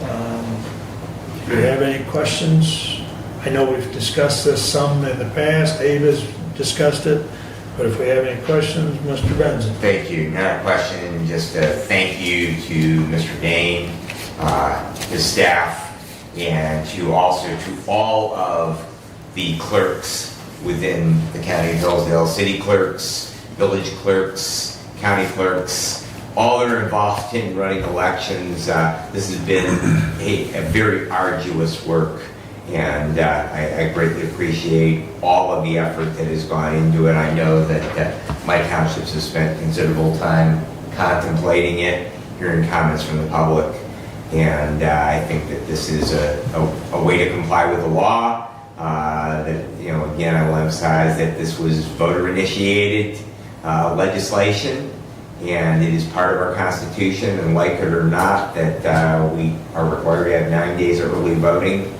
And so consequently, I think this is a good solution, and I greatly appreciate everyone who's involved in getting it done, so thank you. And as you like to put so often, elections do have consequences. Elections do have consequences. Steve? There's a typo. Whereas the municipal clerks from each of the 18 townships, and there's only 17 listed, Somerset Township was not. I was actually when you were reading that, I realized that part. I took Somerset out of the list of individual townships, but I didn't change that to 18, so I would be fine with a motion to amend that and just strike that and change it to, would be the 4th paragraph, change it from each of the 18 townships to just read from 17 townships. I'm friendly with that, Mr. Chair. Yeah, if there's just a friendly amendment, we can take care of that without a motion, I believe. That's, you guys are. There's also no value placed on make expenditures for purchases of equipment. So, if I may speak to that, this is a result of a discussion, I believe in July, I can't remember which meeting it was, where Commissioner Leininger wanted to make sure that any purchases we did make would be more easily accrued to the proper fiscal year. And so he didn't want any of that to happen until November 1st so that it could be accrued to the next fiscal year. So that's what I added to that. There's no number there though, it's just authorized to make expenditures. How Right. much expenditures? That was, I believe, listed in the attachment as addendum A, which is a budget estimate. But I don't see it in the resolution. It's in the attached. I don't see a notation in the resolution for the attachment either. Well, it's part of the agreement that this resolution is authorizing, so, which is in your packet. Yeah, Isn't that the way that Diligent, they have the resolution and then they have the attachment to, There's a so separate just PDF. as the resolution that I brought in regards to the materials management, the attachment was the statute, the actual public act, and that is attached and then that stays in the permanent record.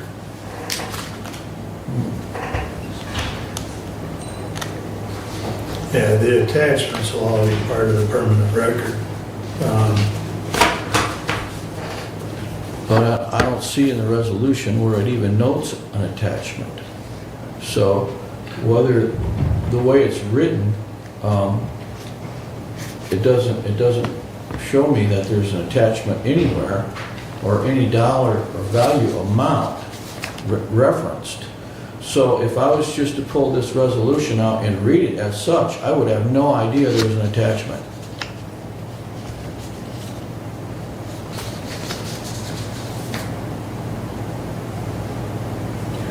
I know in the past, we've gone back and forth with different boards, our office and the boards on not always putting the words attached, because then you have to, I mean, we're gonna keep the agreements anyway, but it just causes some confusion in our filing system, because we have to constantly keep all those documents. Now, this document we're gonna keep anyway, because it's a grant, or I'm sorry, not a grant, it's an agreement. It's a- Intergovernmental Yeah. agreement. So it's going to be, in theory, attached to the resolution anyway. And Abe, correct me if I'm wrong, but these dollars are all reimbursed under the agreement from the legislature. It's, as it says in that resolution, it would be, the state is going to give some money. They have not said how much yet, Okay. because it's based on how many townships and cities and counties are asking for money, and there's only so much to Right. spread out. But everything remaining after what they pay for would be reimbursed by the municipality. And that would then all be audited by the state under their procedures, any of those submissions. Right. So anything that we're authorized to purchase after November 1st will be reimbursed anyway. Right. At this point, the state has set aside a pot of money. Right, yeah. But Doug, you had a comment or a question? Yes. In the 17 pages of the agreement, the chart that I have seen, which describes the payment or the expenses, is not included. Go ahead.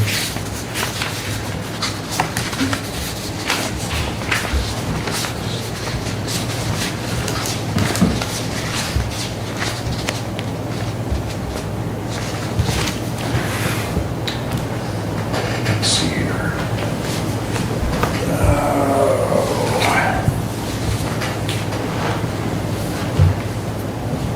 Is this the one we're looking for, Ed? It's a little different than that. Okay, because I know you had given those to me. That's why I thought it was in there, because I got pretty. I see the exhibits. So that was my error. And the agreement does, the agreement refers to a budget addendum. I can't remember which page it is, but I will try and get that. Maybe Caitlin can bring that to me.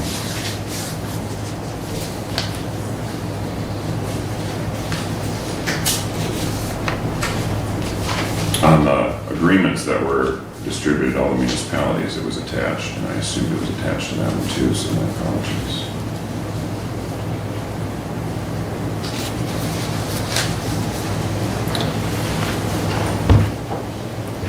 And since I had it all printed, I didn't really look at it.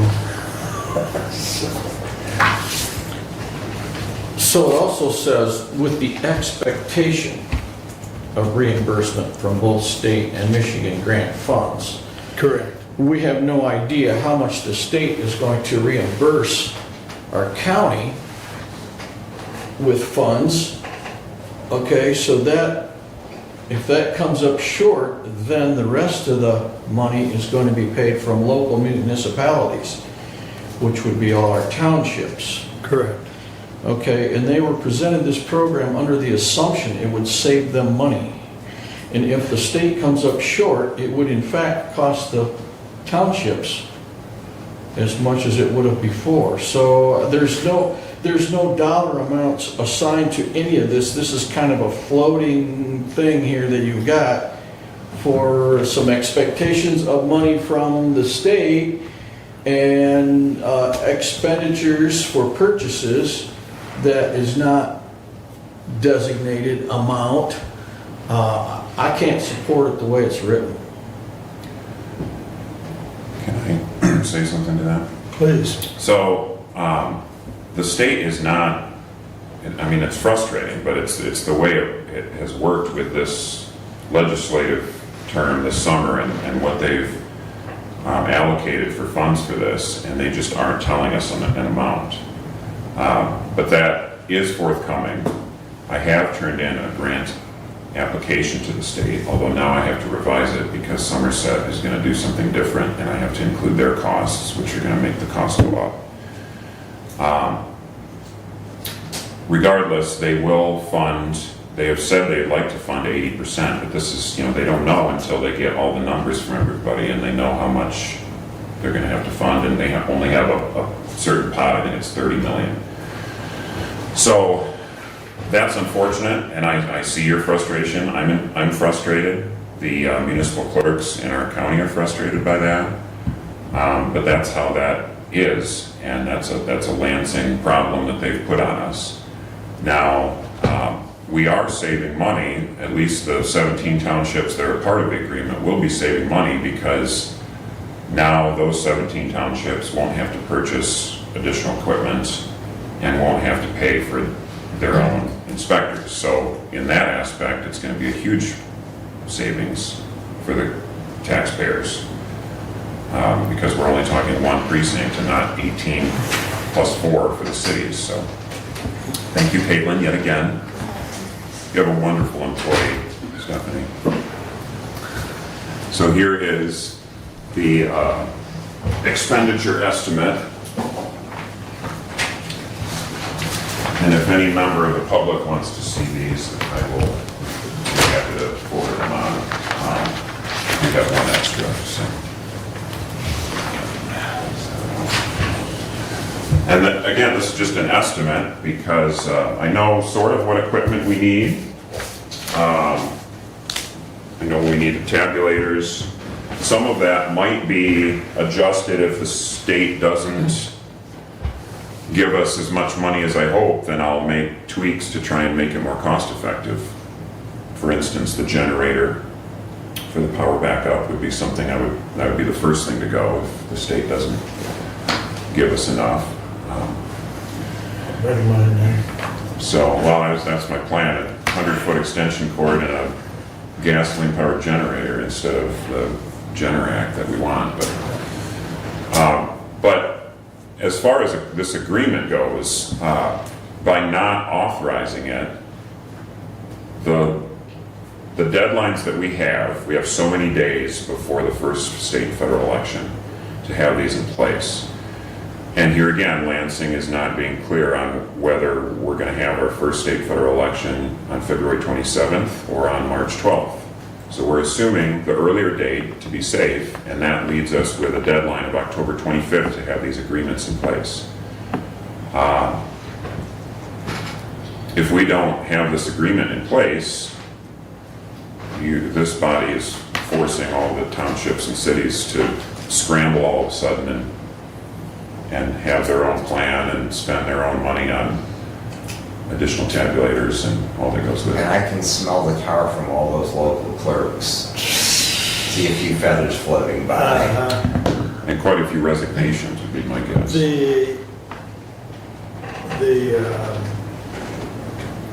The sentiment right now in Lansing is that the early primary is going to be in February. Yeah. I can't see that not happening just from a political strategy standpoint. Correct. So by rights, our next meeting is October 24th. Theoretically, we could approve it on the 24th. 2 meetings. Right, but My point is that we have meetings prior to the 25th. Okay, so that may give us more time to know what the dollars are going to look at from the state. Doubtful. If they're gonna hold us to a rock solid deadline, then they need to give us a rock solid number. We can't, I don't see how we can vote on an agreement that we don't even know what we're essentially agreeing to. Well, Lansing has indicated, and I've seen, I think MAC has even indicated that there's going to be roughly 80% reimbursement. And so. It says expenditure estimate. Yeah, exactly. I mean, So the real benefit, though, for the agreement itself Yeah. is the cost sharing, number one. Right. Regardless, the 17 are going to cost share Right. rather than each individual paying what is required. The other is the election itself, the workers at the election. That is a huge time commitment that this agreement is providing for those two things. Regardless of what the money is, there's cost sharing that will occur and there's worker sharing that will occur. right. And I think that's one of the things that remains unsaid is those election workers, because if you are going to require them to be there for 9 days of early voting, because we still are going to have local elections. This doesn't stop us, we're still going to have our normal polling place on election days. So they're going to have to show up for 9 days of early voting plus that regular election day. And I know that the people who do that in my township, they just are not, it's bad enough to get them to come for one 16-hour day. So I think that, if we don't do this, that number one, we're gonna have a real problem with finding those election workers for the individual. And very honestly, they're gonna rate each other. We talk about that with school kids all the time, and sending school buses into other districts to poach students. Well, I can guarantee you that the wealthier townships are going to offer higher wages for those 9 days, and so those individuals can work anywhere. Yeah, they're going to poach. They're going to. So that's going to even lessen that pool. So, I mean, I fully understand what you're saying, Steve, but Lansing they're dealing with something new. They're also in the same boat we're in. They're trying to struggle to figure out how to, but it's been voted on. It's been thrown into everybody's laps, but I think the effort here is to try and get ahead of it. And yes, there are a couple unknowns, but I don't think they're unknown to the point where we hold this up. So, can I say something else? please. The clerks in our county really are frustrated by the unknown. And so if we punt this today to a future meeting, we're getting closer to that deadline. We're giving, if something were to fail with this agreement, we're giving them less time to make plans to do this on their own, because they have to do it by our Constitution. And also, if anything, as I had said, and you can see from that budget estimate, those costs would go down if the state doesn't fund enough. I would make adjustments to make it more cost effective. And then you're going to divide whatever number you come up with, or whatever the cost, the true cost is, it's going to be divided by 21 now. So the only thing that wouldn't be split evenly would be the notices, which again, in election law, we have to send out notices for a precinct. That would be split based on registered voters, but everything else would be an even split with everybody, because everybody has to have this early voting precinct. And just to circle back with what Commissioner Wild was saying about timing, 3 of my 7 units of government will have their meetings by our next meeting. So they would be required to hold a special meeting to meet that fallback position if we delay to our next meeting in October to take action on this. If we were to not approve this at our next meeting, they would have to hold a special meeting. So half of my townships would have to have a special meeting because they will have already met by our next meeting. Which is an additional cost. Exactly.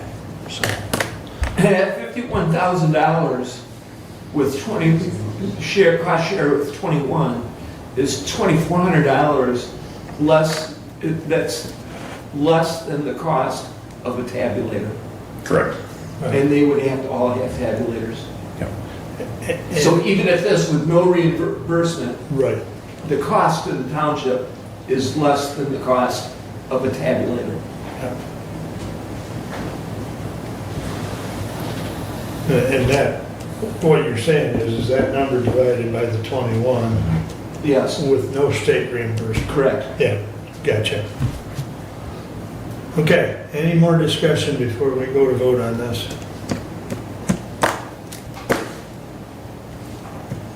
I hear you. We've all got a certain sense of frustration with this thing. But the voters voted on it not last fall. November. Last fall.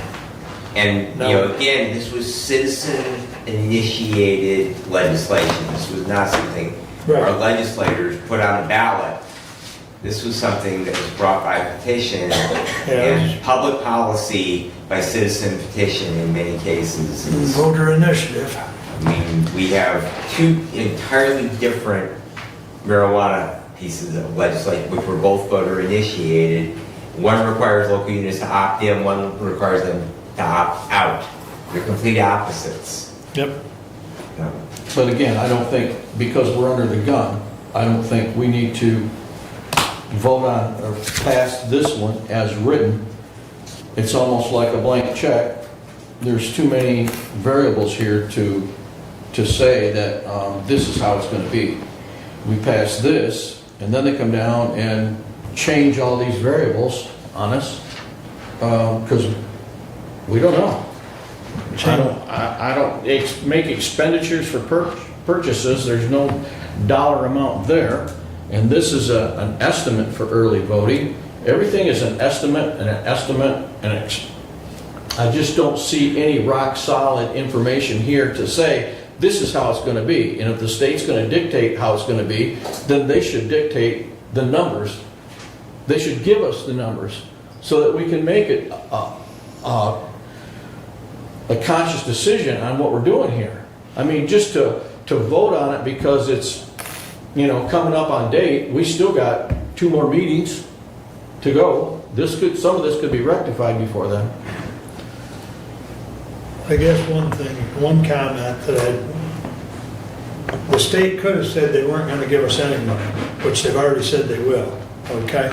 This could have been a totally unfunded mandate, which We've lived through a few of those. And I don't know the legislature has done anything because they didn't create the unfunded mandate. Correct. So I think by them putting aside a pot of money is kind of a bonus, because you're right, they didn't create this. So I guess, man, we're damned if we do, and damned if we don't. Mr. Chair. Yes, sir. Just one other point, Commissioner Laney, is, I guess what I'm looking at is that of the 18 townships within our county, that 17 of our township boards have affirmatively voted to allow their township clerk to sign this agreement. And so I have to look at, I represent 6 townships in one village. And of my 6 townships that I represent, all 6 of my township boards have said, without knowing 100% clearly in concrete what those costs are going to be, they are willing to accept that uncertainty of what those final costs will be, because they believe collectively that they will be less than they would be if they were to do it on their own. So to me, the affirmation to vote on this today is that my 6 township boards that I represent, collectively, the 5 members, have voted in a majority to direct their township clerk, and their township clerk has then followed through and signed that agreement, which we've been furnished a copy of those signatures. So to me, they are asking me, and I think that they are asking all of us respectively as representatives of the units of government, they are giving us pretty clear direction that this is what they would like us to do, that they feel that this is the best with what they've been handed, what the voters have put upon the citizens of our state. This is the best solution that we have available, and will minimize their cost, and also the ability to get election workers, because that's the other thing, is the ability to get election workers, the ability to get a place to vote, because there are polling places. Camden Township, I think of, is in a church. So, and it used to be that, Scipio Township, that they didn't have a township hall, so they were using rented space. So, that they have to come up, not only if they were to hold these elections with 9 days of early voting, and that's 9 continuous days, they would have to come up with a place, if they don't have a township hall or a place where they regularly, that they control completely, a place for them to have 9 days of early voting. So I think that overall, it's, do I like this? Do I like 9 days of early voting? No, I don't like it at all. But that's what we have when the citizens enact legislation. This is what they've given us, and I think that we've come up with probably what the best possible solution to deal with what they've given us. But I think the first part of your statement, I totally agree with that, because you've hit the nail on the head. Each one of the townships, and I know all 4 of us that are sitting here, 100% have told us, I understand. that they want part of this. So for us to vote no, we're basically telling those townships and cities that we represent that we don't agree with them. I don't necessarily see it that way. Yeah. What I'm asking for is a little more rock-solid resolution in the wording, okay?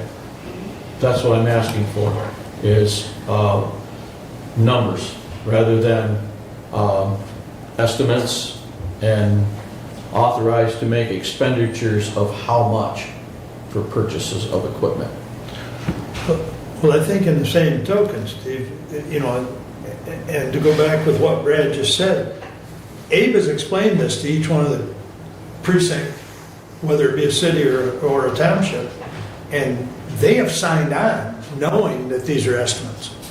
So they're accepting this much as they're asking us to accept it. So, I mean, each one of the precincts are accepting a certain risk, if you will, because we don't know the costs. I mean. The value is in the cost share. Exactly. So anyways, further discussion, comments, one last time. Let's take a roll call vote, please. Commissioner Benzing, Yes. Commissioner Ingalls, Yes. Commissioner Lanius, Nope. Commissioner Wiley. Yes. Passes. Well, that pen's done. Passes 3-1 with one absent. All right. And I will note that there was a friendly agreement to get the 18 changed to 17, which that will take place. May have already taken place. I just haven't seen Caitlin come in again. No. All right. I had under mine discussion of electronic payments. We've already hit on that somewhat. We as a board have not established a policy, but I know Personnel Committee has talked about it some. We have not talked to you yet, but that's what we'd like. Person. Pardon me? I think that would be an important. Yes. person not to forget. Do you want to talk about that outside of this meeting, or, because really what we want to do, Stephanie, is get anybody that's on regular checks. If there's a vendor that we're paying on a regular, check, or whomever, we want to get them on an electronic payroll. It's just, it's more cost effective, it's safer. I mean, I think there's some advantages, don't you? There could be. Would you like us to get with you and talk more on this?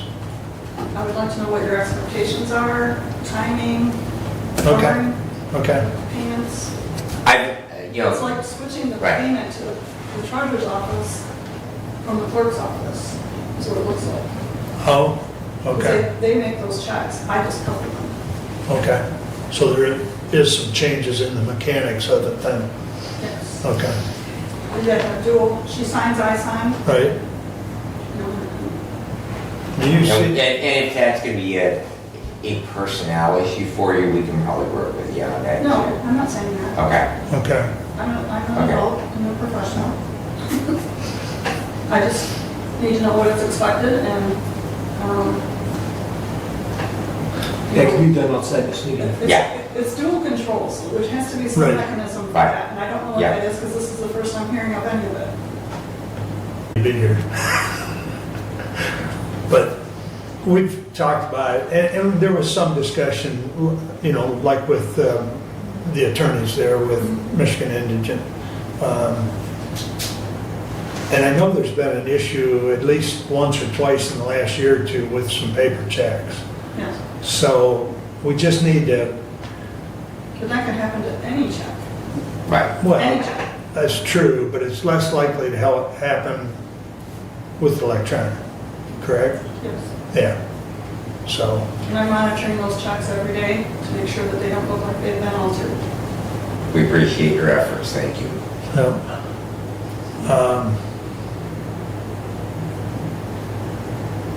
well, we'll talk some more, or personnel talk to the budget committee. We'll try and circle back to you because I don't even know how many that we might be able to, switch from paper to ACH, but. And I doubt it will be in all at once, it probably, because a lot of these will be in agreements. Yeah. So it'll probably be over a period of time as those agreements renew. Right now, I have a check that I sent over Friday to pay on Monday, and it never showed up. So that's an issue for me as well. Oh, okay. And it was a very large check. Okay. All right. Well, budget and personnel, we'll talk to each other, we'll talk to Derek, get with you. Should involve the clerk as well. Correct, Yeah. correct. Yep. Okay. Just try and streamline it if we can and Yeah. maybe protect ourselves a little bit from fraud. Okay, thank you. There will be a proposal that Brent and I will bring before the board at the next meeting for opioid money expenditure. We've got, the health officer and one of her workers are putting together the package so that I'll have it all in the packet for you on a program that they're going to conduct through the 3 counties. Each county will put in $10,000 this year. We're hoping for it to be a multi-year program, but we'll see what happens. I'm sure Steve's familiar with or somewhat familiar with the program. Have they discussed it at the health department meetings? A little bit, yes. Okay. Yeah, we've talked about it. Yeah. One of the questions that we brought up, and actually Amy Doolicki from MAC, that's been kind of vetting our opioid questions, is keeping money separate. And the health department does that with a lot of different grants, so it's not going to be an issue with them to make sure that, you know, our 10,000 stays in Hillsdale and so on and so forth. So, but we'll have that in front of you next meeting. Had a Hope for Developmental Disabilities meeting, Hope, Spark, which kind of goes by both names, but spent a lot of time working on bylaw revisions. But as I think you've noticed or heard, Mary Beth has allocated $130,000 out of the mental health millage for that entity. And they're looking at other ways to generate. They are growing. Unfortunately, my notes from last night are in the car. My wife traded the car because her car got hit. She hit the deer. The deer didn't hit her. But anyways, off the top of my head, there's approximately 100 individuals that are, you know, utilizing services, and they do pick up. They've got a van that they pick up. There's a couple down in Camden they're picking up. There's a couple down around Waldron, but they try and pick up people en route, you know, and so their efforts are, they're seeing a lot of success in their programs. They've got a garden, they've got cooking classes, they've got painting classes, a lot of different things that help the youth as well as young adults with disabilities. Medcare meeting and DHS is tomorrow, or not tomorrow, Thursday. And then the comp study, last thing I heard from Derek was that Mark Nodley is still working on it. I don't have an update on a date for us to have a special meeting to look at it, so, but we will stay on top of that. That's all I have, unless there's a comment or a question. You have a comment back to the electronic payments. Yes, ma'am. Probably we should invite County National Bank to come to know what the avenue is, because I'm going to have routing numbers and account numbers for all vendors. Okay. What the best process for that is. Sounds like we need to have a mini meeting Yes. right here. Yes. Okay, okay. If you get some dates, I will reach out to them. Yeah, we probably will need to create some form of a form, and that'll have to be reasonably secure because it'll have that information on it. So how they want those payments actually made and what routing and account numbers. And we'd have to do what's called a pre-note Yep. with $0 to make sure that goes through. Yep. So there's a little process to it all. Okay. Definitely won't be this week with Brent at the fair, but I'll reach out to Brent and Derek, and we'll have to watch as far as having 3 of us there. We'll try and limit it to 2, but you know, either you or Doug or Brent or I, however we can mix match our dates, but we'll get, yeah. And then get a date or a couple dates to you so you can reach out. Okay. Very good. Appreciate that. All right. Anything else? That brings us back to public comment. Laura, come on down. Good morning, everyone. I just wanted to comment briefly on the proposed floor plans. over at the, what is, I guess now the DHS building. Judge Stuyvesant and I did have an opportunity to look at them. Ideally, all three courts would be in the historic courthouse with enough of an addition to allow us all to function there. I understand that that may not be the choice in the end. Judge is pleased to see that we're working, though, towards a permanent solution so that we're not spending a lot of money to get us in somewhere temporarily and then, move us to yet another place. Just in brief, she did find the proposal basically acceptable to us, and we appreciate that you all are working with Nathan Hall at the National Center for State Courts to find something that's feasible. There is a little bit of a concern about whether there's enough room for all probation staff, especially because we've been applying for these domestic violence grants, which if we receive them would involve 2 new staff members, entirely grant funded, but there's a little bit of question about the space, so I just wanted to throw that out there as a possible source of future conversation. But on the whole, she did find those acceptable, and I will add, I was very pleased at some of the security features. Obviously, I don't want to discuss that in detail in public, but that's always a concern of mine, and I think it is a great improvement. So, for what it's worth, thank you very much. Thank you, Laura. Stay tuned for more discussion on that. Good morning. Good morning. Your name, please. My name is Mary Mintz.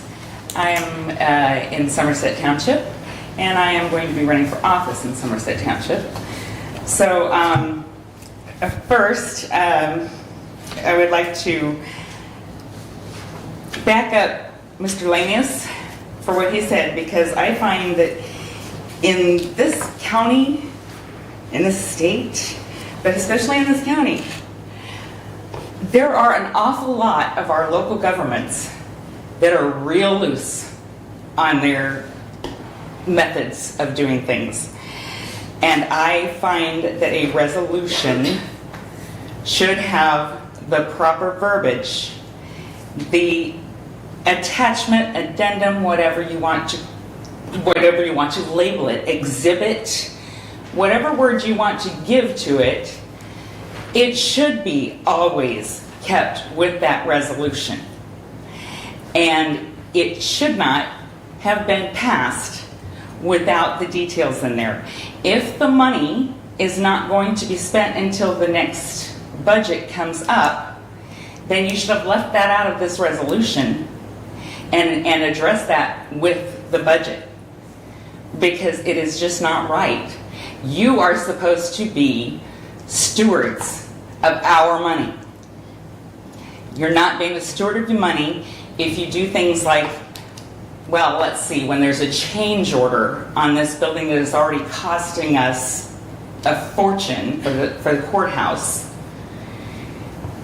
and they find something else and there's a change order and you say he can spend up to, you approve it for up to $1 million, $100,000, which throw a number out.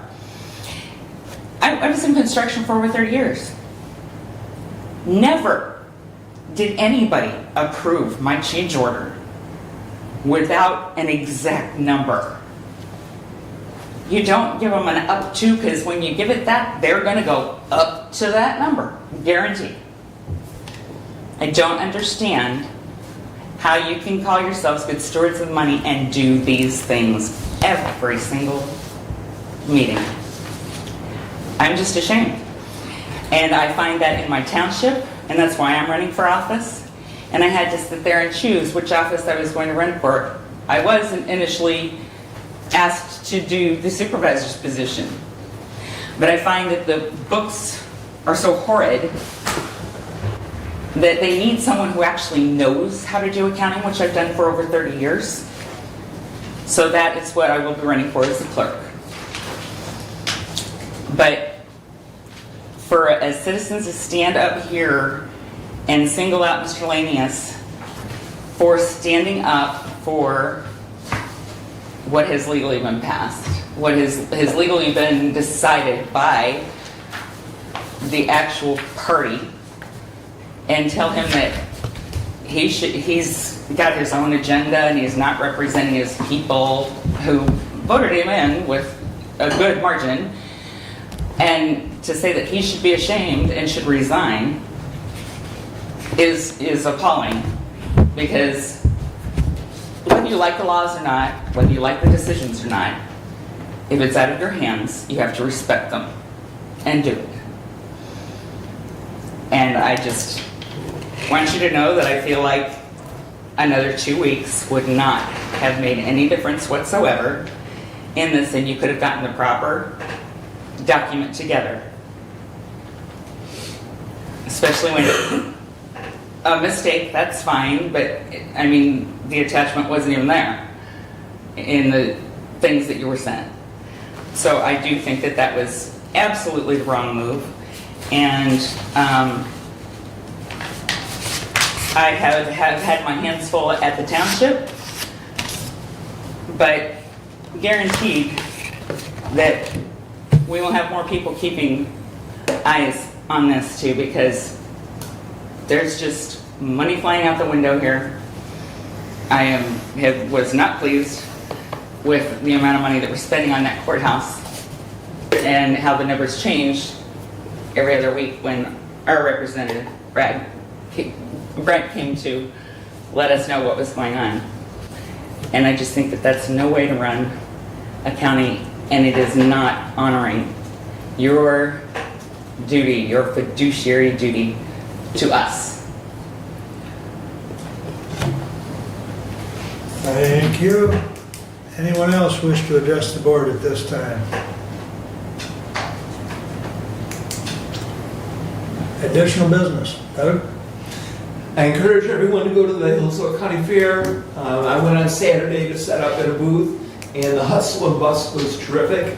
The atmosphere is very positive. There's a lot of participation, a lot of people. Park your car at the Kiwanis lot. That comes back to our community. We appreciate that. On Sunday, the parking that we did provide at the Kiwanis lot was a record-setting day. We had over 400 cars. So that just gives you an example that all the lots are full, and the fair is very terrific this year. So it was very busy with the nice weather. Yeah. Comments, Brad? Just the October, it's Fair Week, and the world revolves around that in Hillsdale County for Fair Week every year. So my wife and I were there last night. I can testify the French fries are still just as good. Additional business, Steve? Nope, I'm going to spend the afternoon with my wife. We are 42 years today. Congratulations. So,